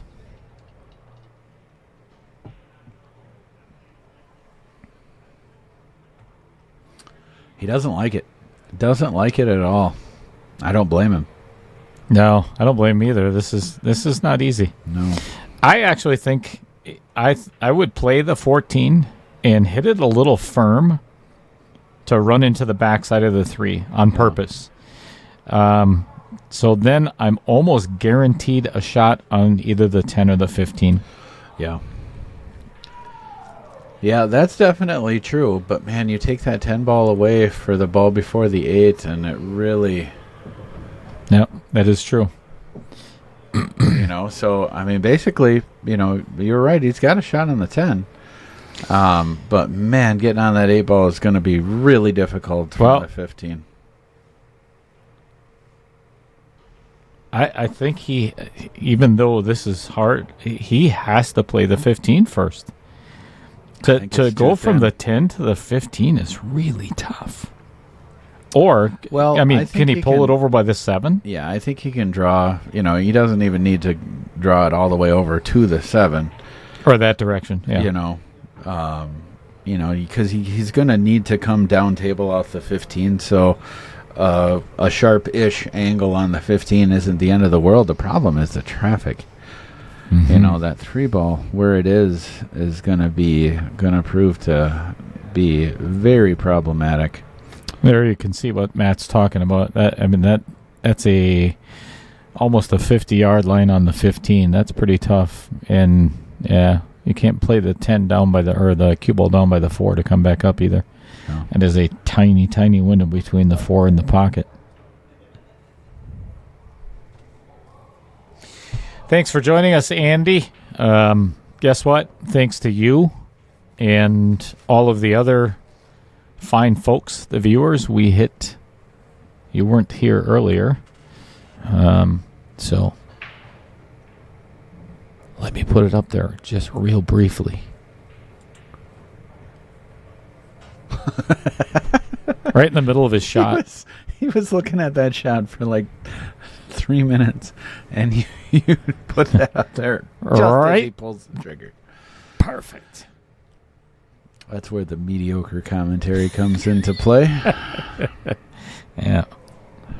All right, so I think what he needs to do here is either hit this with inside English to keep it to try to thread the needle between the 3 and the 5, which is nearly impossible, especially on a tough shot like this. Or he almost has to hit outside English or left-hand English on this to go 2 rails down and hit the 8 ball. Yeah, that's what I was just thinking. Maybe go 2 rails behind, actually it would end up being 4 rails, 2 rails around the 3, and then 2 rails around the 8 to get between the 2 and the 4. Yeah, or to get behind the 8 to where, because 8 goes by the 1. Yikes. But that's all he's got. Yeah. It's Kyle Gable. Without just blasting it and, crossing your fingers. It's Kyle Gable. I think he can do it. Yeah. Here, we're about to find out.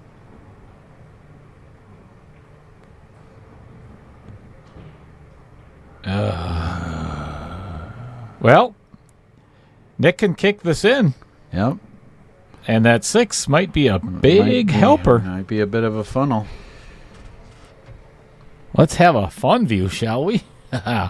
This is the perfect view for the shot. Well, as long as Nick doesn't get in our way. Yeah. Jeez. He misses this. He leaves him wide open. I think he's going to make it. Yeah? I do. May as well hit it hard. Yeah. Lots of things can happen. Yep. I mean, he's got to go for it. That's all he has. And, hit it twice. Oh, come on. Get in the hole. Good Lord. Get that close and you don't fall in? How does that not go in the pocket? Jeez. I think Vince was at home doing a dance to keep that ball from going down. What the heck?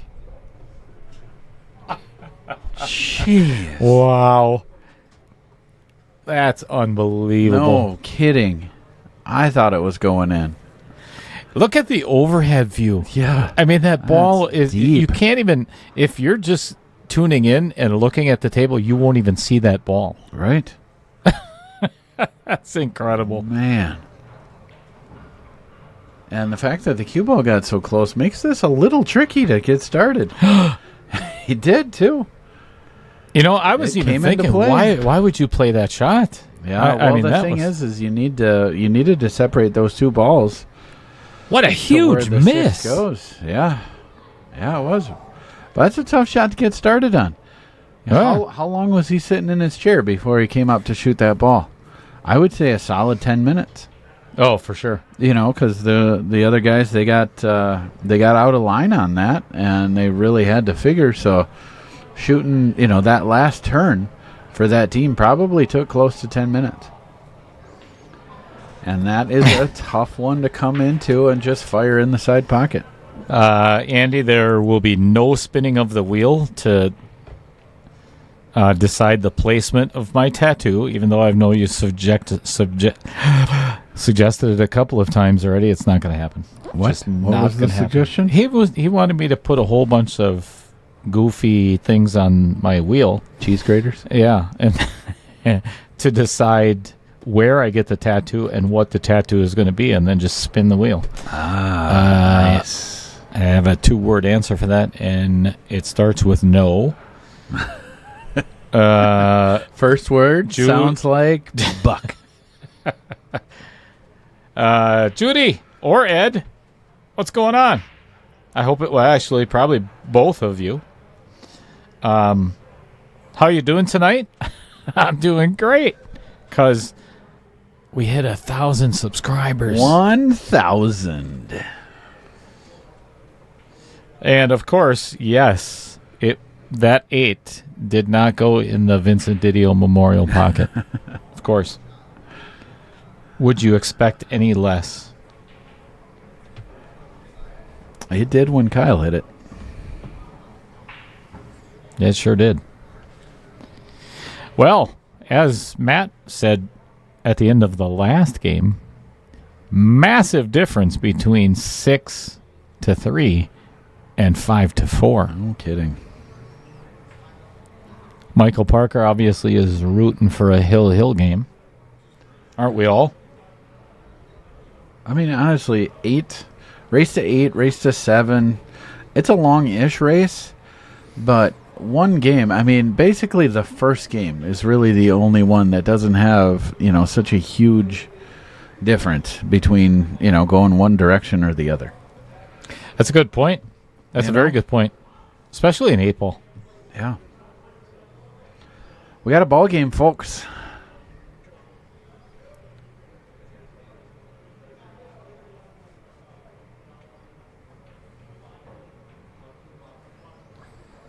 Nine ball is a very, very tight window between that 1 and 6. Yeah. And I think I from don't what he think was that goes. lining up, I don't think that goes. that is really tough getting there. Yeah. Yeah, the 11 might go by the 4. Oh, yeah, looking at the overhead, it definitely does. I think he's going to float forward on this 14 and maybe play the Okay, 11 in the good. side. Yeah, or get... I think the 11 goes by the 4. I think he's trying to get on the 10. Off this 14. Yeah, you don't want to be touching that 8 ball on this shot if that's his attempt. Right. Yeah, but if he hit the perfect angle here, he might be able to just roll forward and get that 7.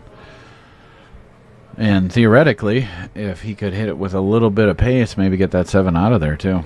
But that's asking a lot. John Klein, I was actually considering getting 2 of my logos, one on each outer point. Again, I don't want to ask. Oh, look at that. That's very nicely. Never even thought of that. That makes 2 of us. Jeez. That's a good shot. Sure was. Michael Parker, who's going to be here tomorrow, I believe, is rooting for a Hill game or a Hill match. Aren't we all? I know I am.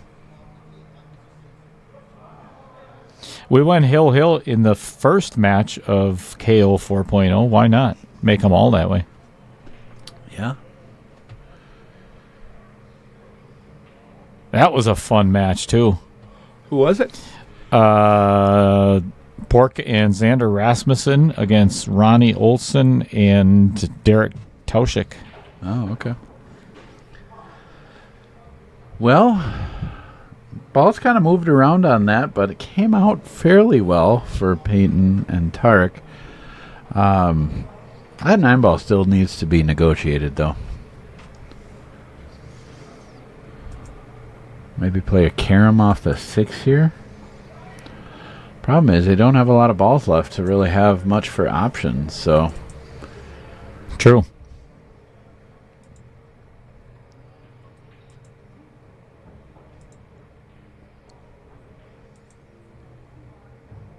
Oh, almost got into it. Just missed it. Recognize that cue that Peyton's shooting with? No. Should I? Pretty sure that was Tarek's old cue. Is it really? Unless Tarek has the same one. He might have the same one. I remember looking at that. It was a gorgeous cue. Simple diamonds. But just beautiful wood grain. It's one thing I pay a lot more attention to now that I make knives. Details. You bet. Always looking for that special piece of wood.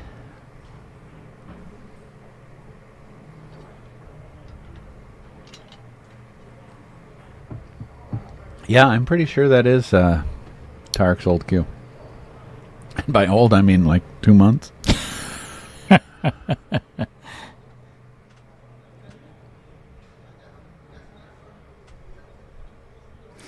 Well, obviously Tarek is going to play the 10-ball and hope for the best. Yep. He's going to have to run right into that 1 ball and shove it out of the way and still get a shot on the 9 afterwards. And that is not an easy task. No. Boy, does he have to masse it just to get the 10? Oh, I think you're right. Yeah. He got very fortunate by that 10 ball sitting right in front of the 7. Yeah. And if I was Kyle, I would be playing safe all day long right now. I would just put that cue ball somewhere behind the 3. Yep. Actually, I would thin the left side of the 2 ball. Let's go to the side view. I would thin the left side of that 2 ball and make sure you get that. The deuce. Yep. Or the 3. Or That's both. beautiful. Yeah, when you get Bringing your opponent down to 1 or 2 balls and you have all your balls on the table, they call it 1 ball hell. Well, 2 ball hell is just about as bad. Mm-hmm. All right, we've got Mike Taylor on the chat. Now that you're at 1,000 subscribers, I need to get a list of them to draw 1 subscriber to win a free paid year for the tour. So if everybody is not aware of that, Michael Taylor of the Cue It Up Network, Tour,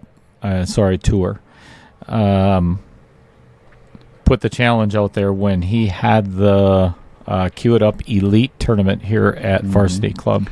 And since he's really been posting a lot, trying to help get to that 1,000 subscribers, which is awesome. Yeah, and there's so many people to thank that have helped me get to that point. Margaret, last week did an incredible job. Too. Rich Stadler was a huge instrument. He did of a giveaway. Success. Didn't he? Did. He did a giveaway to 2 pens. Yeah. So I do have a list, or I can get a list from my channel of all the subscribers. Hey, I might win that. And you can. Now we're talking. So Michael Taylor put out the challenge that once we get to 1,000 subscribers, he is going to be giving away a 1-year exemption into every single Cue It Up event, I believe. So I could play the $4.99 and under? No. That would be awesome. You'd probably still lose. Ouch. Jeez. So Have you ever had a co-commentator walk out? just about every week, yeah. Just about every match. But this door actually locks from the inside as well. So Damn it. you can't get out. Oh, well. All right. We're going to be hitting this 6 ball with some really good pace right here to bust up that 7-8-10-1. Well. Or maybe a moderate pace. Yeah. Now we're going to need a little more pace here. Which doable. Is doable. Just draw into that 10 with... Yeah. The one thing that's nice is, when you're working on getting balls out, see that 4 ball down in just sitting in the jaws there? Like, that's always a plan B, as far as getting a shot after your breakout. That's so critical when you're breaking balls out, is to make sure that you have, you have to have a shot after the breakout. Yeah. And if the ball hanging in the hole like that is huge. Yeah. And if you think you might be unplanned pregnant, Yeah, plan B also comes in handy Sure. there. Yeah. Did you ever watch the Amazon series Superstore? No. No, you got to check it out. You would you would find it quite entertaining. I do not like the fact that he's playing this 5 ball right now. No, it doesn't. This need to. is Doesn't not need to. the shot that I would be playing. Made it. Still wouldn't have played it. You're very welcome, Michael Taylor. But actually, thank you too. For all of you all that you do for the pool community in the state of Wisconsin, and Nate Mindham and the tour. It's I'm love to see how much it has taken off. Yeah. Oh, jeez. Yeah, that was Oh, yikes. Well, He had Silver full body lining. English on that shot, he did. which that's sometimes not so good. These guys are not playing loose. No. They're even balls that they're making. They're just, you can see their body English. Or They're almost wishing them in. yeah. They just don't seem comfortable when they're stroking. You can see right inside Tarek's ear there. Did you see that? No, I don't want to though. Yeah, right there. Why would You can wanna see a little in bit of. somebody's ear. Is Is there anything in there? there a bug in there? What is that?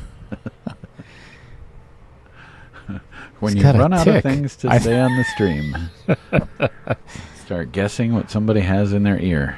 Okay. Shooting the 10 ball here. He's definitely going after the harder shot here. And misses it. Oh, and scratches. scratches. Wow. Well, there's no reason that we shouldn't be knotted up at 5 after these 5 no balls. kidding. I don't know how you don't get out from here. Have you seen me play? I'd be shooting. It's been 2 games since I've been able to do a curse. So I had Shoot to the take 3 a in the shot side. at it No, here. this is perfect. This Yeah. is the shot. Right. Well, 3, 2, one of- 4, 1. Yep. Or 3, 4, 2, 1. Either way. 3, 1, 2, 4, 8. 3, 1. What? No. You took all the easy ones. Yeah, why is he playing all the easy shots right away? Because Because they all are? right.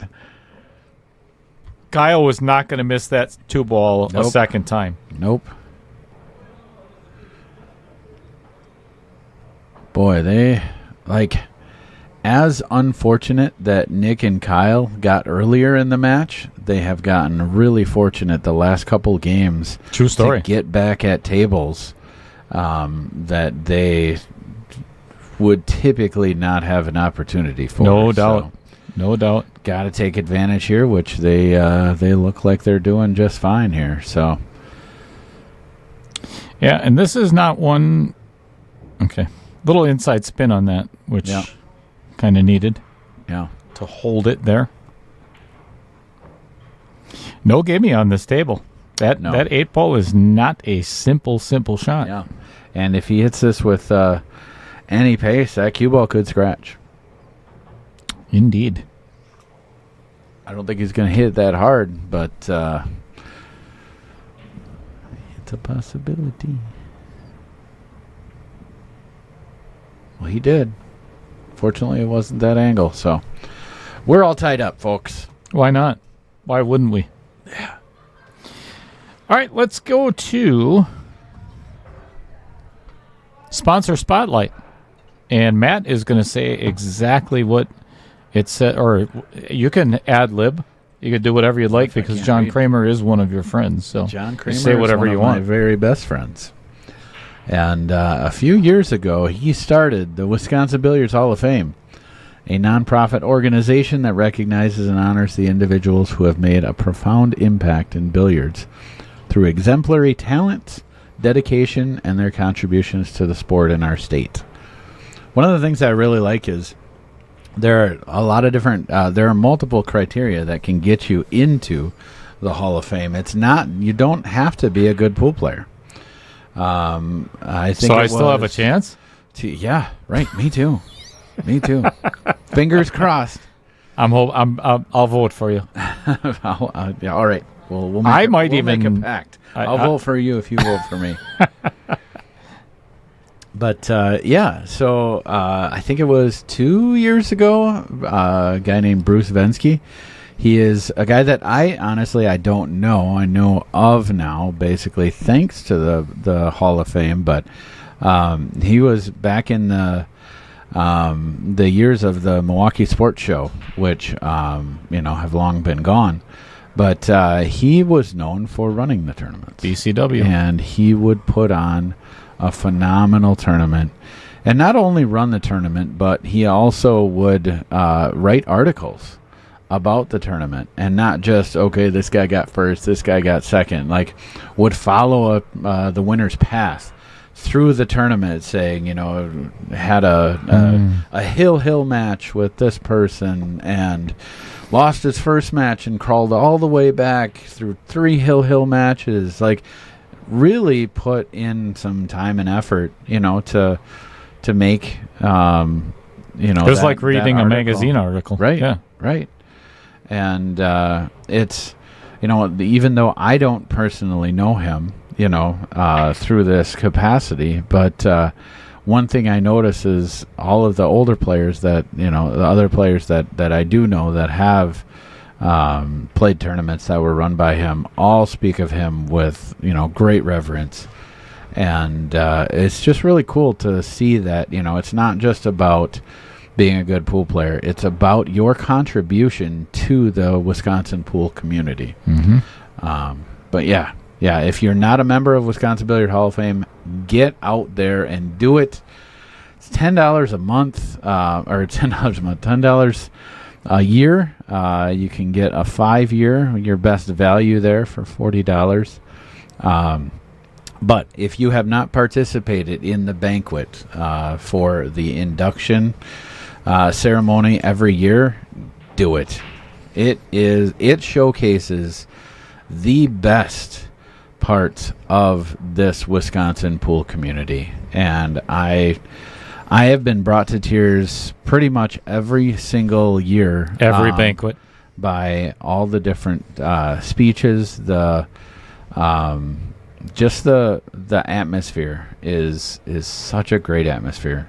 And if you love pool, if you love pool in Wisconsin, you have to get out there and participate in the and Wisconsin it means Billiard Hall of Fame. so much to the inductees. Some it of really does. The emotion that goes along with being, if you've been playing pool your whole life, what a better honor than Right. being inducted into the Hall of Fame. Yeah, and it is. I mean, for the top players here in our state, I mean, Wisconsin is one of the strongest, how do I say this, the strongest level of competition among, any of the other states in the U.S. When you go out to Vegas and compete, the top competitors are often from Wisconsin, Minnesota. So Wisconsin always has a really good contingent. So the people who compete at that level have dedicated significant portions, if not their entire lives, to this game. So to be able to recognize that and celebrate that is really a cool thing that in that capacity would not have happened, for all of these people had it not been for the Wisconsin Billiard Hall of Fame. So it's really a great benefit, a great asset to, the players in the community here in the state.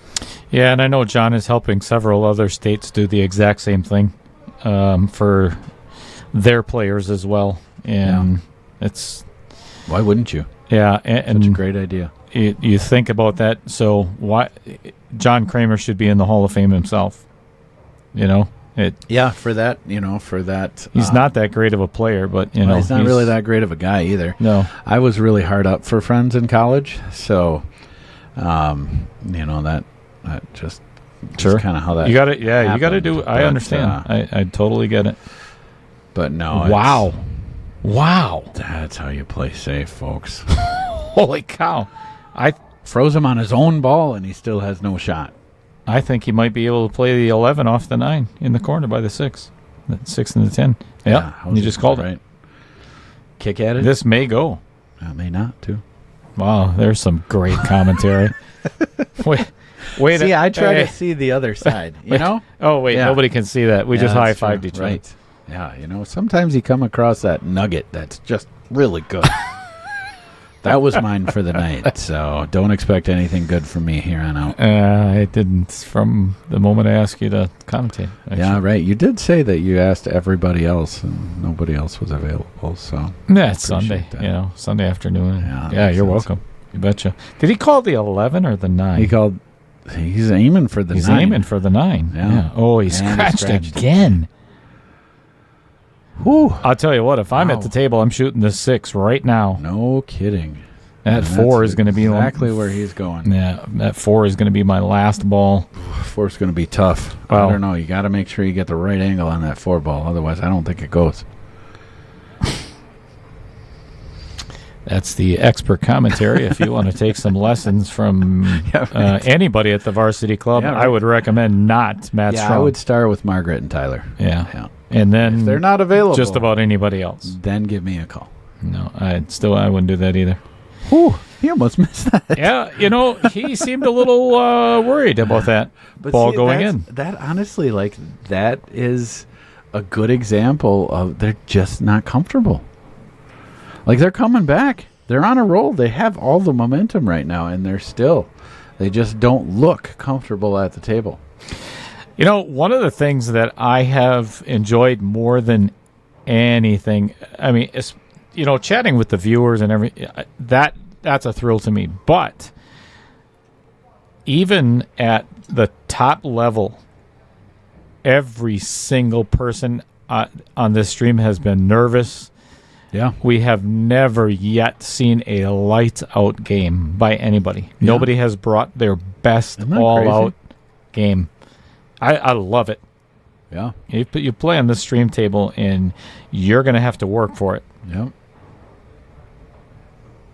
This is not an easy table to play on either. No, Pro Cut Diamond. I actually think I would change the way this is, or I wouldn't shoot the 4 last now, because this is really simple to shoot. One.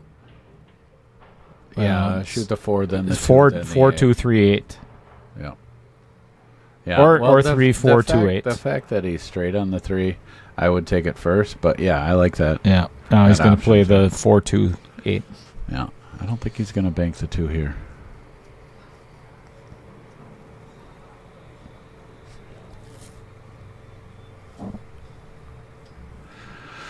All right, so this should give them the lead again.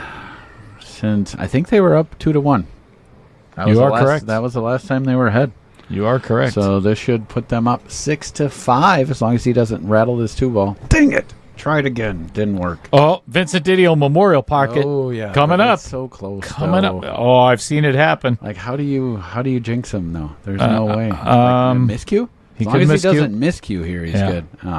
Oh, that was close. Yeah, boy, not many opportunities to give him the old curse. Yeah, we could try harder.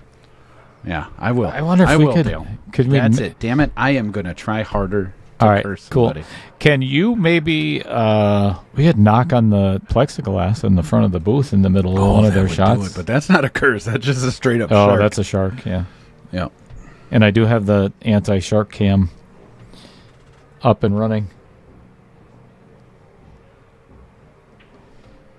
Right there's the anti-sharking cam. Nobody is even paying attention to the game unless they're watching a different game on their phone.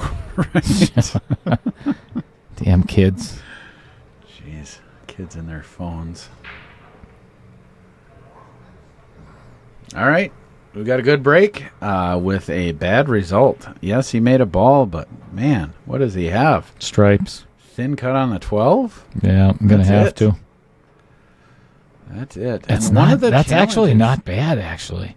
Yeah, one of the challenges, though, when you're shooting these thin cuts, when the cue ball is against the rail, you can't see the edge of the cue ball. Mm-hmm. And that it Adds it's to the tricky. toughness. It's tricky, because typically as you're shooting that, you're visualizing, the side of the cue as you're shooting. And when that's not available, all of a sudden, typically for me, in these situations, I hit them thick. Because I think the edge of the cue ball is further out than it actually is. Oh, looks like he must be able to see past that 10. So, shooting the 4-ball. Oh. Well, The only reason I don't like that is what is he going to do with the 5 and the 2? yeah, I don't know. I would have definitely taken that cut 'Cause on the you 12. you get the 12 ball out of the way, then the 14 goes. Mm-hmm. But yeah, well, we're about to. They might see something that we See what don't. happens. Oh. That'll work. He can play the 2 now, Yeah, but then and the 5 ball, boy, he's gonna have to. should have a shot on the 7. Right. Maybe the cue ball bumps the 12 enough to get it out of the way, and the 5 will go in that pocket past the 14. Pocket the 14. Right. Or just get it out of the way. It's tricky but doable.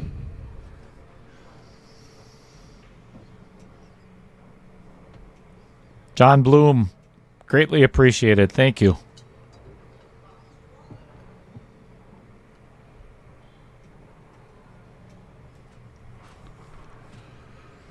All right. He's not really putting much for low on this. Oh. I don't know. I don't think he really had a plan to get those to address that corner pocket. I think he was just trying to hold for that 7 ball.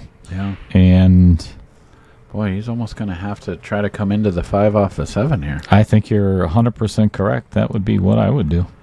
But Because you man, can't might shoot have that to- 5 or the 1 right now. Might have to jack up to get at it. I don't know what the angle is.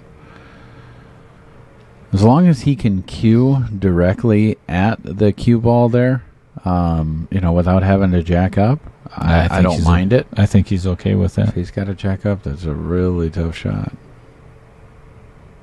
And he's a righty. Stupid right-handers. Yeah, I hear you. Nobody likes him anyway. All right. Tricky shot, but let's see what he can do. He's got to get into that 5 ball. Has to address the 5 ball. Or just Oh, he Do got that. on it. Got on it. How'd he hit it? Fantastic. So now looking ahead, the 1 to the 6 is tricky, and the 8 ball really doesn't have a pocket on that end of the table. right. He's got to play it either get to the 11 side of the 8 ball Right? to play it in the side, or down in that'd be the upper right-hand corner as we're Right. looking at it now. Yeah. Not an easy task, as Matt just said. Oopsie.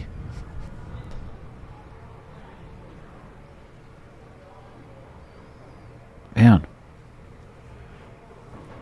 I've had a lot of open-ish tables that have still presented a tricky out.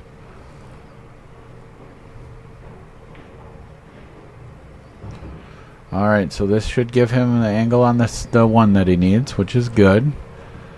Boy, he really I think puts he's a him little over. straight on this, Matt. I don't think so. I mean, he's straight-ish, but he's not straight. And he's going to be jacked up over the 8. Yeah. Well, that's what I was about to say. He keeps leaving him jacked over balls.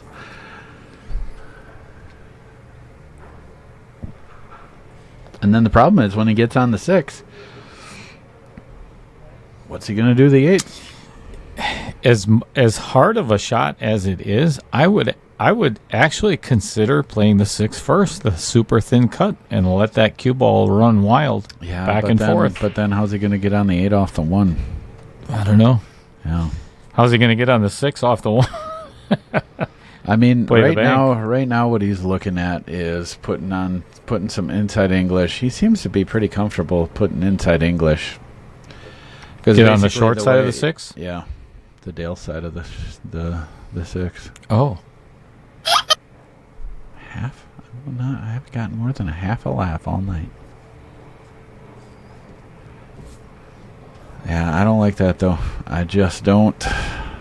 Yeah, I think he should hit this with low left, come back on the 6, because if he can get, somewhere in line where about where the 8 ball is, he can hit that with low right and bring the cue ball back and put the 8 in the side. Bring the 8 ball or the cue ball back between the 8 ball and the 10 and get the 8 in the side there. Matt, earlier you were talking about, the first game is probably the least significant game of the match. Yeah. This right now, to me, is probably the most significant, other than the kill shot, Yeah. But this is a massive 3 balls. It's either we're on the hill, and now they're playing defensively, or it's tied up. It's a race to 2. Wow, he hit that great. Just keep going.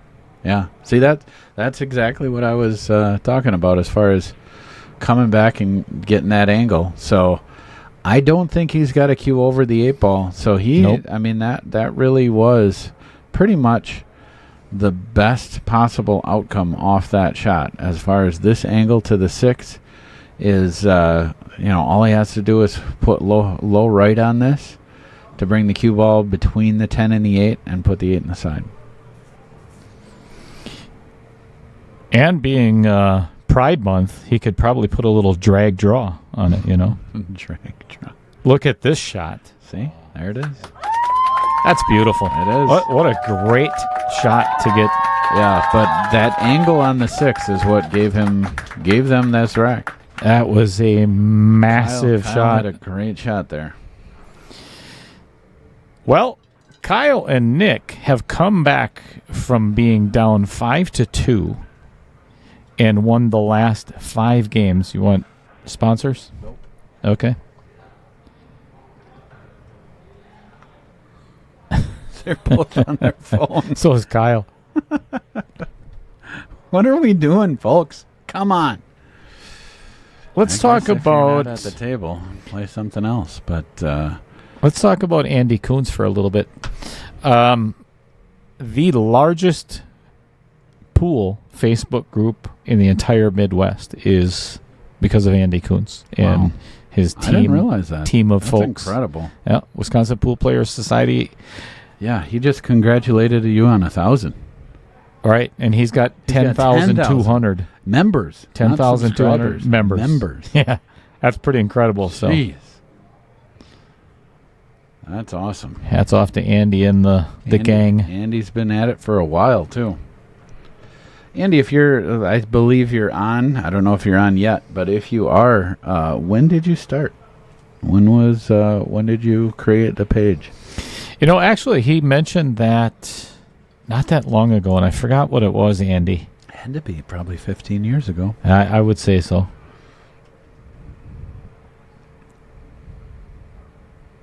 When did Facebook start? 2007? 2008? No idea.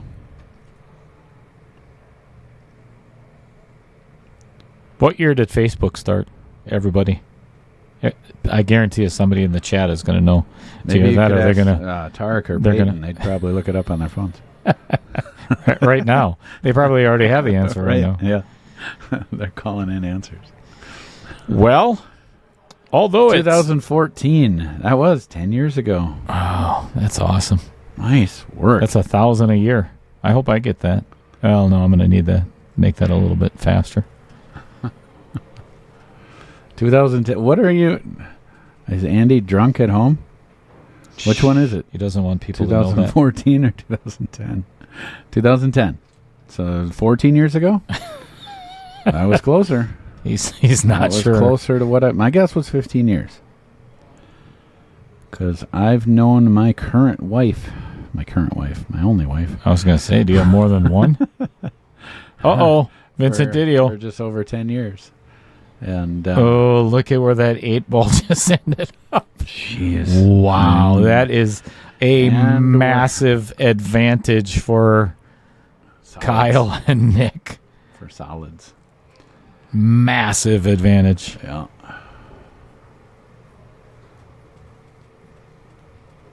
Going on 15 years this November. Man. Andy, do you know where you are right now? What are I want to ask Andy one question. What is the most memorable thing that's happened since you've started the page?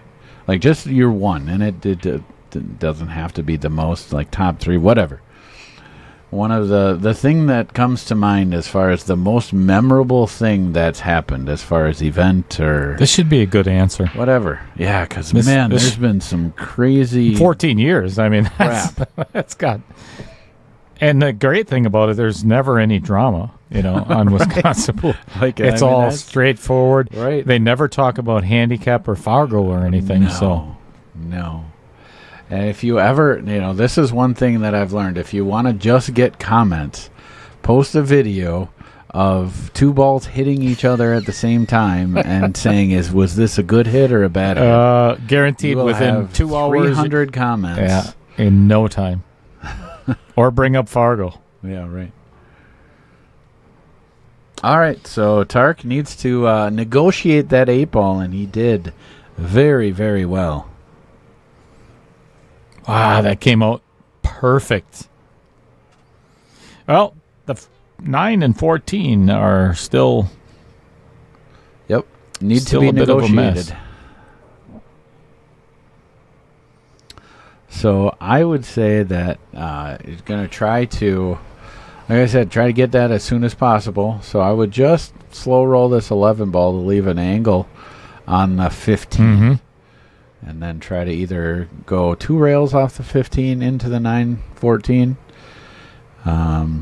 or be able to come directly into it. Andy gave you an answer. The WPPS 9-ball tour? That's not the answer I was looking for. Like, well, the most that's not memorable it was event Oh, gotcha. or post. That could be. That would make sense. Yeah, because he was basically. Oh, look at that! Peyton went. Yeah, but he has that no ball shot right away. Now he has no shot. Yeah. And he tied up the 9. Yeah. Oh boy, this Brilliant, might be work out well for him. Match losing shot right there. Yeah. But yeah, so what Mike Taylor is doing right now with his tour, Andy did for years himself. Running a tour really is a burnout job. It's monumental task. It's one of those things that, you end up, it's kind of like directing, a tournament is, yeah, most people have a great time, but all you hear are the people that are complaining. And after a while, you just get burnt out on it. So, Andy, how long did you do the... Scratches Tarek again. Scratches again. He's a scratching machine. And not because he's playing bad, just that cue ball keeps finding that pocket. And it's I think it's the same pocket it keeps going in, too. It's a side pocket. Yep. Yeah, running a tour and running tournaments is like herding cats. Yeah. It really is. Yeah, it's really. painful and aggravating and Dumb, annoying cats. tell us how you really feel, man. I did. You seem to be holding back a little. No, it's a thankless job, And, It is, and people don't realize if you've never run a tournament before, the work that goes in behind the scenes. Oh my gosh! In this day and age, it's texting 24 hours, prior to the tournament. Are you still going to make it? Yeah, right. Yeah, and then you got people that sign up and never show up, and we've got 2 or 3 people in the area that we don't even allow to sign up to tournaments anymore. Yep, because they ain't going to show anyway. They just like seeing their name on the list. Well, if I'm Nick, I have to play this 7 first. You got to get on that 5 ball before. Yeah. And you want to do that work. You want to do the work of breaking balls out while you've got that plan B option there sitting in the pocket. So with that 6 ball there, you want to address that 5 ball as soon as you can. So he could do 2 different things here. He could play off the 7 and kind of naturally come in and break out that 5 ball. Or he could hit that with inside English because the 5 ball does go.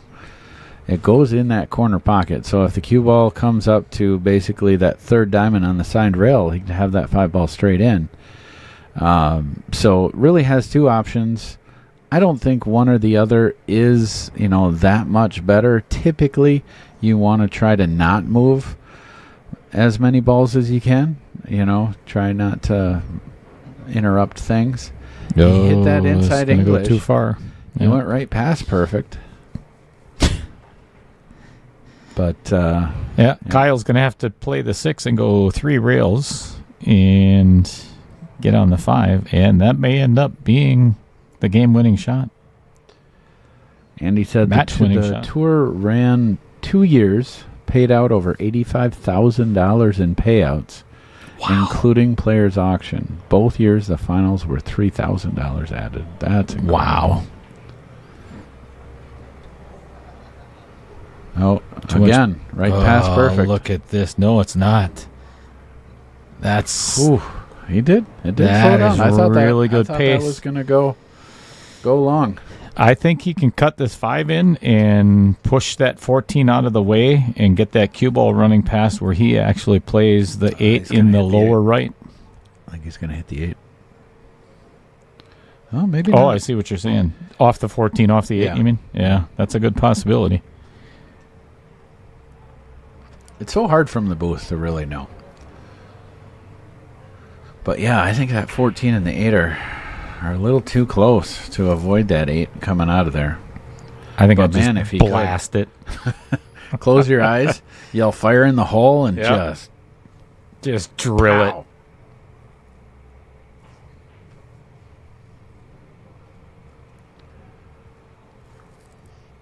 Yeah, maybe... Man, if you could hit this with extreme top, you might be able to hold it far enough that direction where it doesn't clip the 8. Because if he doesn't clip the 8, it's going to be straight in the corner. It's going to be perfect. But if it does... Yeah, I think he'll end up by the 9 ball. But if it does, and that 8 ball leaks out behind the 12... he's drawing into it. Oh, he's taking your advice. Just blasting it. I was kidding. Yeah, that's bad. Geez. That's not good. Oh, hey, I can take credit for that. Remember I said that it would float out behind the 8 or behind the 12? Fantastic. At least I got one person.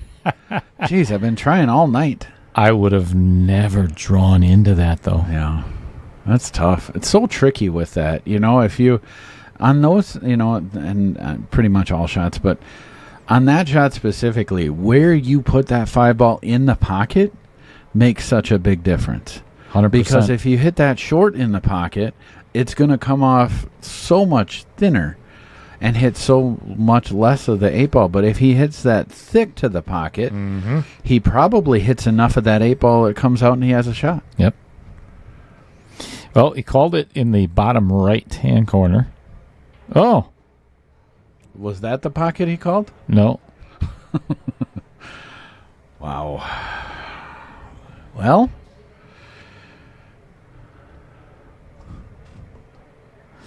8-6 or 7-6.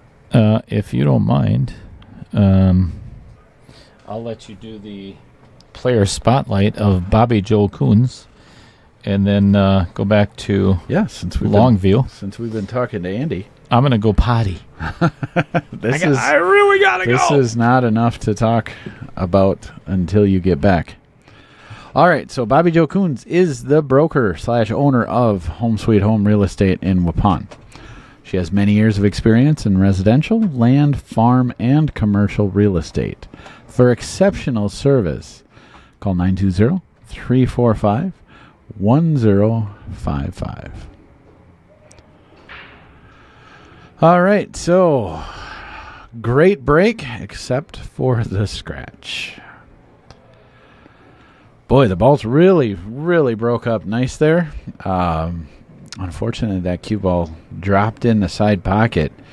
And I would imagine, looking at the table, going to go after stripes and probably going to want to hit that 110 combo right away. Again, the idea is to focus on getting those trouble balls out as soon as possible. And this is a great opportunity to get that 10 ball out of there right away. Play that combo. Even though I do hate combos, this is a pretty good one, pretty much guaranteed. As he shoots this, you want to make sure that you leave the one ball there, because if that one ball leaks out at all, gets in the way of the 14 or the 11, that could be a problem. But I don't really see that happening. It's just a matter of getting that 10 ball out of there. And, he did. Came out a little bit. 14 ball doesn't go by the 1, but the 11 still goes, and should be able to get that cue ball out of there to put the 14 ball in another side pocket. But the problem that he's really dealing with right now, doesn't have a great shot. It might have that combo, might be able to shoot the 14-11 combo, but man, it's not simple. And shooting that 12 ball down rail isn't easy either. I don't know if if he's got enough room to shoot past the 12. Let me see if I can get a different angle here to see that. Yeah, it's tough to see there. Might be able to get it. If he can get the 9 ball right now, he's okay. Because that's a fairly makeable shot. Running that 12 ball when it's tight to the rail like that, running it past that side pocket all the way down is definitely a really tough shot. Right now he's looking. I'll go to the side view here. You can see he's trying to aim that 14-11 combo. The angle that he's at right now is pretty much it makes it pretty straight. So that combo from here is makeable, and not a terrible shot. So just clipped the one a little bit, but still went in. A little fortunate there. I'll tell you what, there's nothing funnier than having a couple that lives together screaming at each other in the chat. Oh, yeah? Yeah. That's so Sammy Tracy and John Klein. Yeah, that's good stuff. Yeah, what are they arguing about? I'm not sure. Sniper? I don't know what sniper means. Maybe that's John's nickname. Maybe. We don't need to know about any of this personal stuff, John and Sammy. Yep. Thank you very much, Scuba Steve. Greatly appreciated. And you are part of the reason I am at 1,000 subscribers. You've been very diligent in liking and sharing, as well as many other of you. So now we got to get to 2,000. Do it. What a great shot. Yeah. And this is going to turn out just not so good. Oh, he might be. I think that goes right between the 4 and the. Let's look. Yeah, I think he can make the 14 or the 13. Sorry. No, I think can he get the 9? I think he can get the 9. Oh, I think you're right.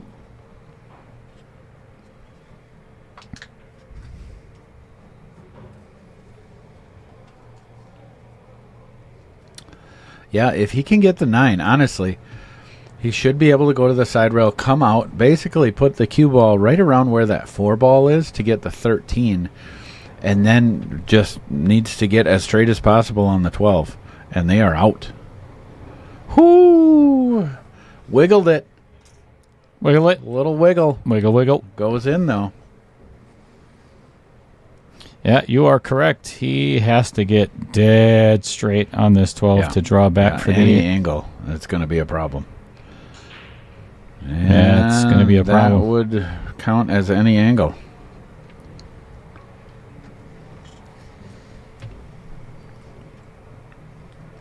So Tommy Treb says that John Klein's nickname is the Earthworm, I've heard.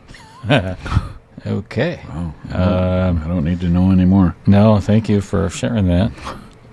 Fred Runner says John is the sniper. Okay. Who's lying? Which one of you? Is he the worm or the sniper? Earthworm. You know, I think he is going to have to play with this with high right and go 3 rails. I think between the 1 and the 5 and cinch it. I think he can cinch it and hold it. I think you've lost your mind 100 completely. Yes. No. I think he can because he's got probably 4 inches off the rail before he gets behind that 6. I see pros shoot this shot and shoot it almost like a stop shot.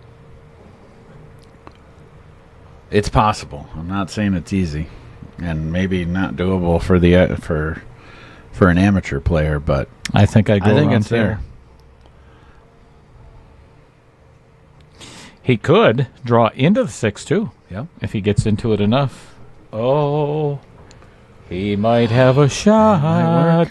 You might have to go out and watch a hit here. Yep. See you later, Dale. It's good knowing you. Cool. All right, so this one, as we kind of saw coming, I believe the 8-ball goes, but it's close as far as hitting that 3-ball first. So Dale is going to be getting his camera out.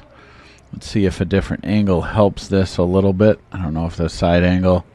Yeah, let's look at the side view here.